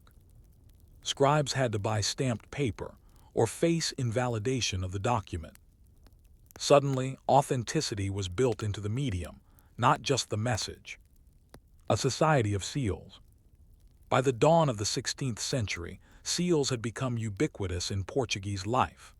Towns, monasteries, guilds, noble families, and royal officials all had seals carefully maintained, documented, and feared. A poor merchant without a seal needed a notary. A noble with a seal needed a clerk to track its use. A town with a broken matrix petitioned the Crown for a new one at great cost. The seal, once a symbol of singular royal power, had become a bureaucratic system unto itself. But what happens when too many seals flood the system? Can authenticity survive saturation? And what of the forgers? Did they vanish, or did they simply adapt? Introduced us to the papel seal, the physical and symbolic stamp that gave a document legitimacy in medieval Portugal. It was the waxy whisper of royal will, the clerk's imprimatur of trust. But just as the seal brought certainty, it invited deception. In this section, we descend into the murky world of forgery, how seals were faked, how clerks were compromised, and how the Crown fought back with ink, forms, and ever more elaborate procedures. In the battle between truth and forgery, bureaucracy was both weapon and witness. The temptation of seals. The expansion of the Portuguese royal administration in the 14th and 15th centuries produced a growing reliance on sealed documents. Land grants, tax exemptions, trade licenses, pardons and appointments, monastic privileges. Each came with financial, legal, or political value, and many were easy to abuse, especially in regions far from Lisbon's watchful scribes. One forger caught in Santarém had created a series of fake pardons sealed with a pressed wooden disc, carved by a local carpenter. He sold them to minor thieves and smugglers for a small fee each, promising immunity from prosecution. The Crown discovered the fraud when a man brandishing such a pardon refused arrest by a royal officer. Upon inspection, the seal was incorrect. The Latin inscription misspelled Regis as Reges, and the lion was facing left instead of right. This mistake, a tiny detail in wax, exposed the entire network. Common methods of forgery. Forgery wasn't always crude. Some schemes were surprisingly sophisticated. One seal reuse, transfer fraud. Genuine seals were detached from old documents and reattached to forged texts. Scribes might boil parchment tails to loosen wax, then thread them through new forgeries. Detection came down to mismatch. The content of the document would not match the logbook of issued seals. 2. Imitative seal carving. False matrices were carved from wood, horn, or soft metal. Often these were rough, but good enough to fool illiterate audiences. To counter this, the Crown introduced serial imagery changes, adding small new symbols, a star, a rope, a cross each generation, recorded in books of seal evolution. 3. Forgery by omission. Not technically forging the seal, but issuing a document without one, and relying on a false witness list or an old, copied format. This was harder to detect and less challenged. Some of these forgeries survived for years, only to be invalidated when reviewed during land disputes or audits. The role of witnesses in validation. To fight forgery, the Crown emphasized the importance of witness lists, testimonies, at the bottom of official documents. These lists included noblemen, clergy, or respected townsmen, were cross-checked against regional registers of sworn witnesses, often included marks or thumbprints when signatures were unavailable. A document might read, "Seen and affirmed by Dom Vasco de Menezes, Prior Joe de Alcabasa, and the merchant Gil Fernandez, who all placed their signs hereunder." If the witnesses were proven false or deceased at the time of the event, the seal and the entire document were declared invalid. Thus, truth was not in the wax alone, but in the network of names around it. Legal response, the seal tribunals. As forgery cases grew, Portugal established seal tribunals, Tribunais do Selo, to hear disputes over authenticity. These courts, staffed by legal scholars and royal scribes, reviewed original seal matrices, archive logs, witness depositions, physical examination of ink, wax, parchment quality. They relied on the books of sealing, which recorded the exact date and purpose of each sealed document, who requested it, what type of matrix was used, any fees paid for its issuance. Cases could take months, even years. In one notorious example, a land grant supposedly sealed by King Diniz in 1319 was reviewed in 1477 and declared fraudulent. The estate, occupied for over 150 years, was returned to the Crown. The scribe who drafted the original, dead, but the wax didn't lie. Forgers and penalties. Forgery was treated harshly. Penalties varied depending on the target of the fraud. Faking a royal order, treason punishable by death and confiscation of property. Altering a tax record, fines, public whipping, or branding. Using a false seal for contracts, nullification of the deal, banishment. Records exist of several forger trials. In Evora, 1436, a notary forged shipping licenses and fled. He was caught, returned, and sentenced to walk barefoot through the town square wearing a wax seal on a chain, a literal shame symbol. In Coimbra, 1492, a monk was caught issuing fake tithe exemptions with an imitation episcopal seal. His abbey was fined, and he was sent to a monastic prison. Internal fraud, the compromised clerk. Most forgers were outsiders, but occasionally the enemy was within. Royal or municipal clerks overworked.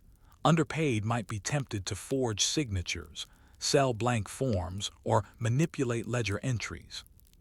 The Crown responded by mandating dual seal verification, 2 clerks affix seals, each independently. Introducing clerical audits, where outside inspectors examined a year's worth of sealing logs. Rotating staff between regions to prevent long-term collusion. A royal decree in 1481 specified Let no seal be affixed without entry in the Book of Seal, in presence of 2 sworn men, under penalty of dismissal and prosecution. Paper was policed by more paper. Authentication technologies, evolution in practice. Over time, the sealing process became more complex and more resistant to forgery. Multicolored cords distinguished levels of authority. Embedded threads of silk helped prove originality. Double sealing with 2 matrices pressed into one wax medallion was used for high-value documents. Microsigns, tiny, often invisible to the eye, like a scratch on the corner of the matrix, were introduced as verification tools known only to top clerks. This was a primitive security system, not unlike modern watermarking. It made forgeries more difficult but never impossible. The people and the seal. While seals were a tool of elite administration, they filtered into common life. Marriage contracts, wills, and land leases all required a seal to be valid. Market towns established municipal seal for approving guild charters and trade rules. Even simple letters sometimes bore impression rings, personal symbols pressed into wax. The seal had become the visual grammar of truth, and people learned to read it not just as a design, but as a sign of what could be trusted. Archives as defenders of authenticity. Because sealing required verification, archives became essential to truth. Disputes were often settled not by witnesses, but by finding the original sealed document in an official collection. The Torre do Tombo, Portugal's royal archive, became a fortress of authentication. It kept registers of all official seals used by the monarchy. Documents were cross-referenced by seal, date, and matrix code. The archive was guarded, and its staff sworn to secrecy. One royal auditor in 1498 remarked, "If the Torah says it is sealed, and if not, then not even the king can command otherwise." Truth had found a home in paper, in wax, in a locked room. Still, a final question lingers in the air. When authenticity becomes too complex, too layered, and too ritualized, what happens when the people stop trusting the seal at all? The papel seal had become a symbol of authentication and authority in Portugal, an indispensable fixture of bureaucratic life. Seals determined legal rights, affirmed royal will, and gave structure to a society governed by documentation. But there was a paradox brewing.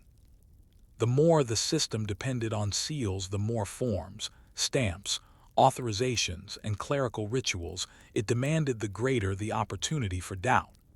When every truth required paperwork, what happened when people no longer believed the paper?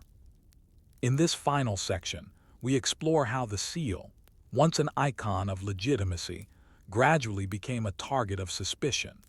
From systemic overload to counterfeit saturation, and from colonial overreach to spiritual unease, the seal's authority faced a slow but decisive erosion. A sea of seals, the burden of excess. By the early 16th century, seals were everywhere. Merchant guilds used them to regulate trade. Courts required sealed writs for every stage of a legal case. Towns petitioned the crown for their own sealing privileges. Nobles affixed seals to private letters to prove identity. Municipal scribes complained of backlog. Royal clerks reported up to 150 sealings per day in Lisbon. Some began using pre-impressed blanks, where wax seals were affixed in advance and documents filled in later, contrary to royal regulation. This flood created clerical fatigue, leading to errors and omissions. Storage issues, as wax documents could not be easily stacked or rolled. Verification fatigue, with auditors unable to keep pace with the volume of documents needing inspection. The seal had once given documents weight, now it risked weighing the system down. Competing authorities and the dilution of meaning. As more offices gained seal privileges, bishoprics, universities, guilds, confraternities' hierarchies of authority blurred. A merchant could present a sealed trade license from the Câmara Municipal. A royal official might demand a sealed permit from Lisbon. A bishop might produce a papal bull, also sealed, overriding both. Even among royal offices, confusion reigned. The crown operated with multiple seals. The Great Seal for high policy, the Privy Seal for personal orders, the Council Seal for administrative decisions, the Judicial Seal for court rulings. To the untrained eye or the rural peasant, one seal looked much like another. Disputes arose. One document might contradict another, both bearing authentic seals. Legitimacy became layered, not singular, and with layering came conflict. The colonial complication. Portugal's growing empire introduced new challenges. In Brazil, India, and Africa, royal orders were dispatched by ship, often with sealed instructions and stamped mandates. Colonial governors issued local seals, sometimes without clear authority. Travel time of months meant that sealed documents might arrive out of date, superseded by newer orders.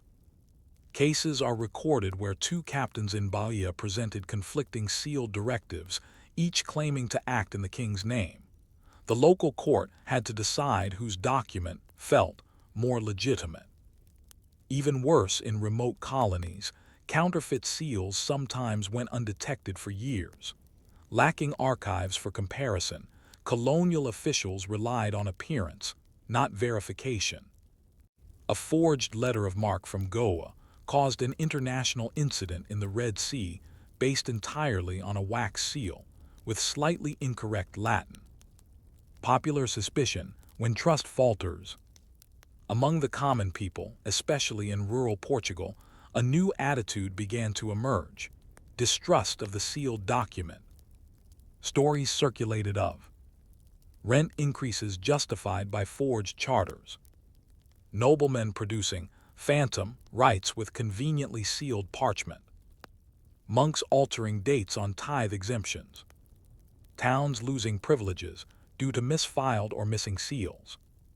Petitions to the crown from villagers increasingly included pleas like, "We do not believe the seal brought against us is just, for our fathers knew no such tax."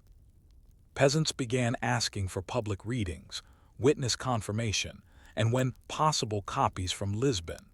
Even illiterate farmers understood that the seal no longer guaranteed truth.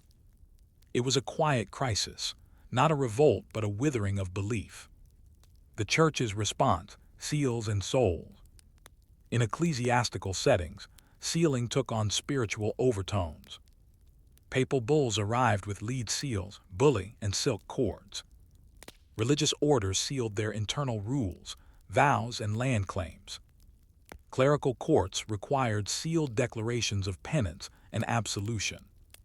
But here too, forgery and confusion intruded. Some monasteries issued false indulgences, sealed and stamped, in exchange for coin. A notorious case in 1508 saw entire towns paying for salvation based on forged papal documents. Church officials responded by tightening control. Centralized storage of bulls. Training and seal recognition for abbots and priests. Public excommunication for forgery. Still, damage was done. If a sealed indulgence could be faked, what did that mean for the state of the soul? The seal no longer affirmed grace, it risked questioning it. The professionalization of authentication. To combat rising doubt, the crown established new roles. Guardadores do selo, keepers of the seal, responsible for securing matrices and preventing unauthorized use. Peritos do selo, seal experts, consulted in legal cases to confirm or deny authenticity. Registradores centrais, central registrars, tasked with maintaining up-to-date indices of valid sealed documents. Their work was detailed, slow, and highly technical. They examined wax composition, matrix depth and edge ridges, inscription alignment, parchment aging and folding patterns. They became the medieval equivalent of forensic analysts, but their findings were still subject to interpretation. And as the number of documents exploded, even they struggled to keep up. From seal to signature, the rise of the written name. By the late 16th century, the seal began to share space with a new authority, the signature. Notaries now signed and dated each page. Clerks included marginal marks to verify continuity. Contracts required the presence of identifiable witnesses, whose names could be confirmed independently. This shift didn't eliminate sealing, it simply diminished its exclusivity. In fact, documents began to bear both a royal seal and a scribe's signature, each reinforcing the other. The seal gave visual authority, the signature gave personal accountability. The written word, once dependent on wax, began to stand on its own. The final transition, from ritual to routine. Seals didn't vanish, but by the 17th century they were routine, no longer revered. Stamped paper, papel selado, became more common. Scribes prioritized format, clarity, and chain of custody over ceremonial sealing. Courts accepted certified copies and notarial reports in place of original seals. The seal still mattered, but it no longer proved truth. It had become one layer among many.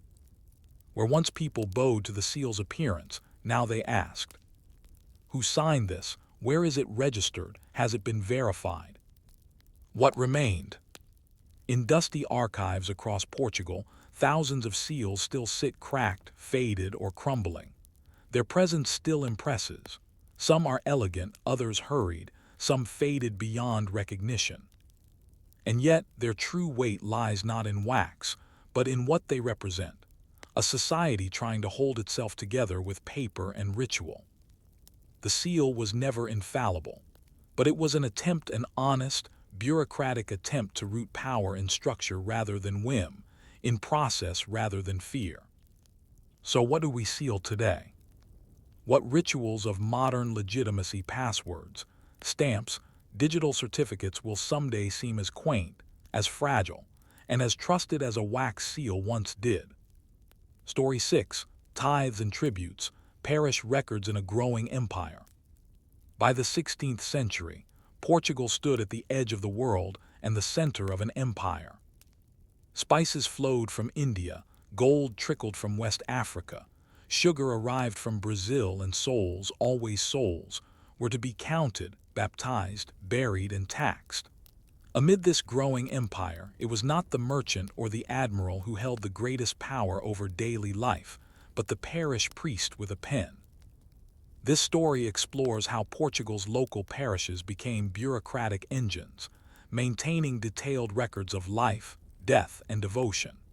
In Section 1, we begin with the emergence of the livros paroquiais, the parish registers, and their unexpected role in tracking not only souls, but taxes, land, and imperial expansion. The parish more than a church. A parish, freguesia, in early modern Portugal was not merely a church. It was a unit of social and administrative organization. Each parish included a resident priest, parroco, appointed by bishop or patron. A church building, often with a bell tower and graveyard. Parishioners ranging from a few dozen families to several hundred. Tithes collected for the church and indirectly the crown. Most importantly, parishes were records offices. Beginning in the mid-1500s, following directives from the Council of Trent, parishes were required to maintain official registers of the sacraments. Baptisms, batismos. Marriages, casamentos. Deaths, habitos. These were called the livros paroquiais, and they became central tools of state control. Baptism, the first bureaucratic moment. Every child born within the parish had to be baptized ideally within days of birth. The priest would record child's name, date of birth and baptism, parent names and social status, godparents' names and residence, For example, on the 3rd day of June in the year of our Lord 1572 was baptized one João, legitimate son of Vasco Gonçalves, farmer, and Maria Lopes, of the parish of São Tiago. Godparents were Domingos Ribeiro, blacksmith, and Isabel Mendes, widow. These entries were written by hand in a leather-bound ledger, kept in a secure sacristy chest. These baptismal records soon became proof of identity, necessary for marriage, inheritance, military service, entry into religious orders. Without a baptism record, a person's existence was unofficial. Marriages, registering families and wealth. Marriages were not only spiritual unions, they were legal contracts, and the parish recorded them all. Marriage registers included names of bride and groom, parental consent, especially for minors, witnesses, often relatives or neighbors, any dowry agreements or property exchanges. Sometimes notes on the ethnic status of individuals, e.g., New Christian or Moorish origin. Mixed marriages, especially between settlers and indigenous or enslaved people in colonial territories, were also recorded, often with special annotations. The marriage ledger thus became a map of kinship, property ties, and local alliances. It could resolve disputes over land, legitimacy, or status. Deaths, final records, last debts. The Book of Deaths documented more than just dates. Cause of death when known.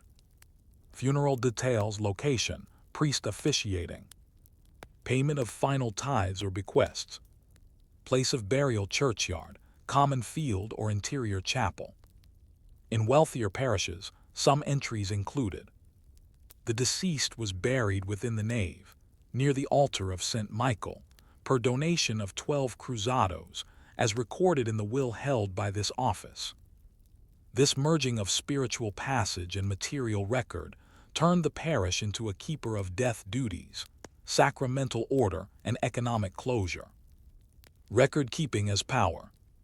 Maintaining these ledgers gave priests substantial local authority. They knew who was born, who died, who married. They could track wealth and kinship lines. They controlled access to spiritual services and the documentation that followed. Conflicts occasionally emerged when priests withheld sacraments from those in sin or debt. Parishioners disputed a priest's record in court. Nobles or town leaders tried to pressure clergy into altering or hiding entries. To reduce fraud, the crown and bishops ordered that ledgers be bound and stamped, pages be numbered in advance, no entries be erased, corrections were to be noted. A duplicate copy be sent annually to the diocesan chancery. This began the era of redundant ecclesiastical records, two identical books kept miles apart, to safeguard the truth. The parish as tax collector. Though tithes, a tenth of agricultural produce or earnings, were owed to the church, the crown increasingly intervened in their collection and record. Some parishes kept tithe books, livros de dizimos, that recorded names of those who paid, amount paid in wheat, wine, livestock, date of payment, any exemptions or arrears. Over time, the line between religious and secular blurred. Tithes were used to fund local administration, repairs, even militias. Priests became quasi-civil servants, providing data on population and production. Parish boundaries began to double as fiscal zones. A priest's record could affect tax assessments and military levies. In this way, the parish was absorbed into the administrative fabric of the kingdom. Colonial extensions, parishes abroad. As Portugal expanded its reach into Africa, Asia, and the Americas, it brought the parish model with it. Churches were built in Goa, Luanda, Bahia, and Macau. Missionary priests kept similar ledgers adapted for local conditions. Registers included indigenous converts, enslaved persons, mixed families, and foreign traders. These records were often inconsistent, but they created imperial demographic maps. In Brazil, for example, the first census-like data came from baptismal records sent from parishes in Bahia and Pernambuco. Colonial parishes also recorded slave births, often baptized with only the owner's name listed. Interracial marriages, sometimes contested by authorities. Epidemic deaths providing early data for public health concerns. Thus, the parish register became a tool of empire, translating Portuguese bureaucracy into distant corners of the world. The priest-scribe, a dual role. The priest was a religious guide, a moral adjudicator, a legal recorder, a tax intermediary. His pen carried weight, and his books could shape lives. Yet priests were also fallible. Some entries were lost to fire, mildew, or war. Others were poorly written, misstated, or incomplete. A few were intentionally altered to favor powerful families. To combat this, dioceses began appointing inspectors, visitadores, who visited each parish every few years to review the condition and completeness of ledgers, interview parishioners about the priest's conduct, ensure proper tithe collection. In this way, a feedback loop emerged. Parish records enabled oversight, and oversight maintained record integrity. From the pulpit to the archive. By the 17th century, Portugal's parishes had become nodes of a national information network. Every baptism, every marriage, every burial logged, copied, and sent upstream. The Crown used these records to track population growth, monitor compliance with tax and tithe laws, determine conscription potential for the military, assess loyalty in rebellious regions. The Church used them to monitor priestly performance, evaluate sacramental integrity, investigate heresy, sin, or nonconformity. The parish was no longer just a spiritual center. It was a local archive, woven into a national framework of control. But what happens when the records don't match? When two copies diverge or one is lost entirely? How do you prove your life when your priest has forgotten your name? We traced how parish records became tools of governance, shaping the way Portugal documented life across its empire. These records, kept by priests, stored in damp sacristies, and copied by hand, formed the backbone of official memory. But what happens when records disappear? When ink fades, pages rot, or a clerical error erases a person from history? In Section 2, we explore the limits of this system, how loss, confusion, and conflict arose when the Church's ledgers failed. Through missing names, double entries, and bureaucratic silences, we see how the parish became a battleground for proof of life. The disappearing child, when baptism records fail. In 1613, a dispute in the parish of Santa Maria de Lamas arose over an inheritance. A young woman claimed to be the legitimate daughter of João Rodrigues, a deceased smallholder with modest landholdings. But the family of João's widow challenged her, insisting that no such daughter had been baptized, or at least not recorded. The priest opened the baptismal ledger. He turned pages. He examined the year in question. No entry, no mention of a baptism for the claimant. The young woman insisted she had been baptized, that her godparents, now deceased, could have testified. She named the midwife, the location of birth, even the day, but the book was silent. Was this a clerical error, a forgotten note, a page torn out, or a deception? In the absence of a record, the court ruled against her. She was declared non-existent, legally speaking. Such cases were not rare. Errors happened. Entire years might be missing due to war, fire, or flood. Pages went unreadable from mold. Some priests, especially in remote areas, wrote carelessly or failed to record baptisms of the poor, the enslaved, or those born in scandal. Thus, the phrase "not in the book" became synonymous with non-being. Without the priest's ink, you might as well not have existed at all. Scribal conflict, two records, two realities. As part of the anti-forgery reforms of the late 16th century, many dioceses mandated that parishes keep duplicate ledgers, one for local use, the other sent annually to the diocesan chancery. This created unexpected problems. In 1647, in the parish of São Bartolomeu in the Algarve, a widow named Ana Esteves applied for her husband's burial certificate to prove she had paid the required funeral tithes. The parish ledger showed no record, but the diocesan copy, stored 80 kilometers away in Faro, did include the burial, recorded under a slightly misspelled name, Domingos Esteve. The local priest insisted on payment. Ana insisted it had already been done. Eventually, a visiting bishop's inspector ruled in her favor, recognizing that the diocesan copy, signed by the same priest in a previous year, took precedence. Cases like this exposed the fragility of the record-keeping system. When two truths existed, one in the church, one in the archive, which one held authority. Exclusion, the unwritten lives. Though parish registers were extensive, they were not complete. Entire categories of people were frequently left out or ambiguously recorded. Enslaved persons were baptized, but often with only a first name and owner's name, no parentage. Illegitimate children were listed with phrases like filho de mi incognita, child of unknown mother, or natural de ninguém, natural of no one. Indigenous peoples in colonial settings were recorded variably, sometimes by ethnic category, sometimes by Christian name alone. Moorish converts or Jews forcibly baptized during the Inquisition might be entered with a symbol or abbreviation indicating New Christian.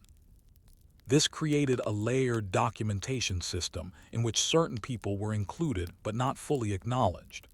Their status, their rights, and their access to sacraments often remained ambiguous.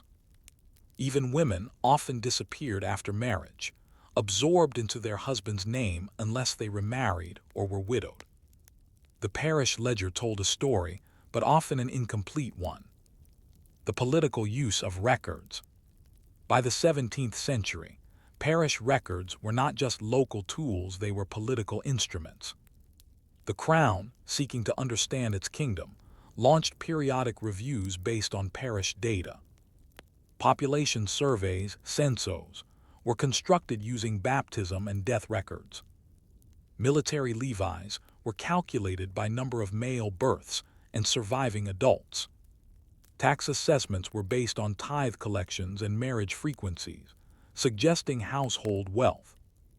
In 1625, a royal edict asked all bishops to compile summaries of number of baptisms per year, number of marriages, number of deaths, number of new Christians baptized. These summaries were then sent to Lisbon for central evaluation. But inconsistencies abounded. Some priests inflated numbers to gain resources, others underreported to avoid scrutiny. One diocese in northern Portugal reported the same number of births, 318, for 5 years in a row. This hinted at what officials called rotiro clerical rote work, copying previous years' figures to avoid the hassle of recounting. Records had become tools of compliance, not truth. Forgotten parishes lost books. Physical loss was another problem. Parish books could vanish for many reasons. Fires in sacristies, candles, lightning. Flooding of rural churches. War or banditry ledgers stolen, damaged, or abandoned. Clerical neglect, books stored in attics, eaten by mice or mildew. One 17th century parish in the Douro Valley reported to the bishop that its records from 1580 to 1610 were lost in a flood. Yet, a surviving page was later discovered in a family's private collection, preserved behind a painting. This led to suspicion. Were some books truly lost or intentionally hidden? In some cases, Politically powerful families pressured priests to remove incriminating records. Illegitimate births, unpaid tithes, marriages without proper consent. Record-keeping was political, and the silences of the ledger sometimes spoke louder than its entries. Legal reliance on fragile memory. Because of these gaps, parish records became battlegrounds in court. Disputes over inheritance, legitimacy, land ownership, or marital status often turned on whether a baptism or marriage had been properly recorded. When records were missing or ambiguous, litigants brought witnesses, old neighbors, godparents, even midwives, family Bibles, or personal letters with names and dates. Other parish documents, tithe ledgers, priests' diaries, or donation logs. In 1652, a man in Porto proved his baptism by producing a faded letter his father had sent to a cousin, announcing his birth and naming the priest who performed the ceremony. The judge accepted it. Memory filled the gap where the book had failed. This created a dual standard. Those who could afford lawyers and connections could compensate for lost records. The poor often could not. Rituals of authentication. When the book became a performance, with record-keeping under scrutiny, priests developed rituals of proof. Entries were read aloud at the end of each week before witnesses. Some parishes had clerical co-signers who verified the record immediately after writing. Pages were stamped with parish seals or wax impressions to prevent tampering. Priests began to announce in public that records were open for viewing. In some cases, they posted summaries of baptisms and deaths on the church door, an early form of transparency. Yet even this was a performance. Most people were illiterate, and summaries were curated. What appeared in ink was filtered through discretion. The parish clerk, a new role. To manage the increasing complexity, wealthier parishes hired clerks or scribes to assist with documentation. These laymen copied entries into duplicates, maintained indexes by surname or street, organized tithe receipts and marriage contracts. The emergence of the clerical assistant marked a shift. Parish record-keeping was no longer purely spiritual, it had become a profession. But it also introduced a new risk. Human error multiplied. Copying mistakes, skipped lines, or unreadable handwriting meant that even duplicates diverged. Trust in the system now required trust in two men, the priest and the clerk, each with their own limitations and loyalties. So what do we do when memory and ink diverge? When two books disagree, or neither book exists? Can we reconstruct a life from fragments, or must we accept that some histories simply vanish? We had seen the fragile dependence of the Portuguese Empire both at home and abroad on the durability of its parish registers. These ledgers, born of theological necessity, had evolved into bureaucratic and legal scaffolding for an expanding realm. Now in Section 3, we turn to the final legacy of these records, how they shaped identity, how they were used in moments of crisis and reform, and how they became quiet arbiters of justice, power, and memory. Through stories of hidden names, colonial enforcement, and modern rediscovery, we explore the endurance and vulnerability of the ledger as a source of truth. The ledger as shield, protection through paper. In a deeply stratified society, having your name in the livro parochial meant more than religious validation, it was a kind of defense. For orphans, it proved legitimacy. For widows, it proved marital rights. For the poor, it could shield against claims of vagrancy or illegality.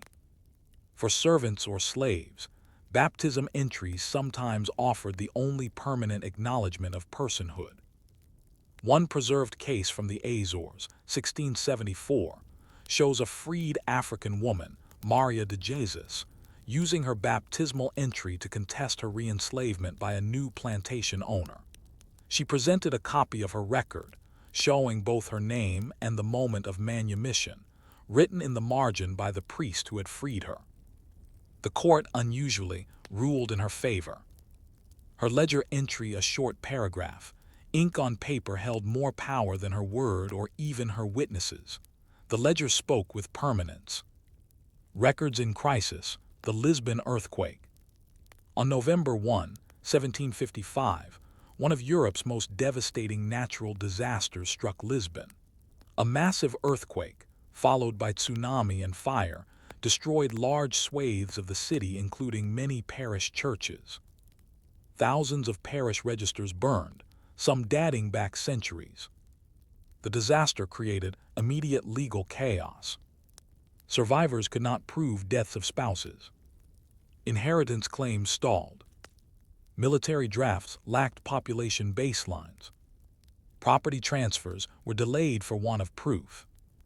In response, the Crown and Church launched a post-earthquake record reconstruction effort. Survivors gave sworn testimonies before judges and clerics to rebuild lost entries. Neighbors vouched for births. Parish priests reissued sacraments from memory or secondary notes. Diocesan offices in other cities sent duplicate ledgers, where available, to reconstitute the past. This was perhaps the most ambitious bureaucratic act of rememory in Portuguese history, rebuilding not just homes, but identities from smoke and ash. The empire's paper skeleton. Across the empire, parish records played an even more critical role. In Angola and Brazil, for instance, ecclesiastical documentation often substituted for colonial administration. Parish priests were the only literate local officials, and their ledgers were consulted by tax collectors, military commanders, crown agents, foreign consuls. In colonial Bahia, the records of São Pedro dos Clérigos parish became the de facto civil archive for the entire port district. Every birth, death, and marriage was rooted through its sacristy.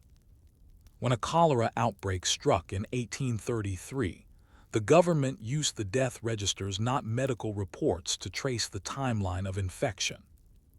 Likewise, in Goa, missionaries documented conversions alongside caste identifiers, linking religious identity to local social hierarchies, sometimes weaponizing this information for land seizures or resettlement projects. The parish book then became an imperial tool. It indexed populations, recorded loyalties, and sometimes encoded colonial violence. The invisible written, marginalia, and secret notes. As formal as they were, parish registers also contained traces of clerical emotion, personal commentary, and quiet resistance. Some priests added marginal notes. The child was born too soon after the marriage suspect. Godparent did not appear. Ceremony delayed 3 days. Baptized during a storm. Witnesses arrived wet and fearful. Others inserted unofficial commentary, revealing class tensions or political pressure. This marriage was insisted upon by the uncle, against the girl's tears. Baptized child of a woman enslaved by Dom Alvaro. The father is unknown but widely believed to be Dom Alvaro himself. These marginalia were not read aloud in church. They did not shape official proclamations, but they reveal an undercurrent of humanity, the priest as witness not only to rights, but to lives unfolding under pressure. Such scribbles are now prized by historians as portals to voice and context, otherwise lost to formal structures. Reforms and resistance. Over time, pressure to standardize and centralize parish records increased. In the late 18th century, following Enlightenment influence and the Pombaline reforms, the Portuguese state demanded uniform formats for record entries, required carbon copies of all sacraments to be stored in civil offices, introduced lay record keepers in some parishes, forbade marginal commentary or improvised observations. This caused resistance among some clergy, especially in rural or colonial settings. They saw the parish book not as a bureaucratic template, but a moral and pastoral instrument, a space to note not only what happened, but how and why. A rural priest in Trás-os-Montes wrote in 1793, "I am told not to write my thoughts, but the soul cannot be sealed like a ledger. We are more than witnesses, we are confessors of the truth." Such statements echo a deeper tension between official memory and lived experience, between bureaucratic truth and emotional truth. Rediscovery and the modern age. In the modern era, these parish records, once the property of priests and sacristies, have become tools of genealogical research, resources for demographic studies, legal evidence in land disputes or restitution cases, historical artifacts for the reconstruction of slave lineages, marginalized populations, and forgotten voices. Digitalization efforts by Portuguese and Brazilian archives in the 21st century have brought hundreds of thousands of these pages online. Researchers now pore over faded ink, Latin abbreviations, and careful calligraphy to trace bloodlines, migrations, and historical injustices. The very documents once used to enforce power have become, paradoxically, tools of liberation and truth-finding.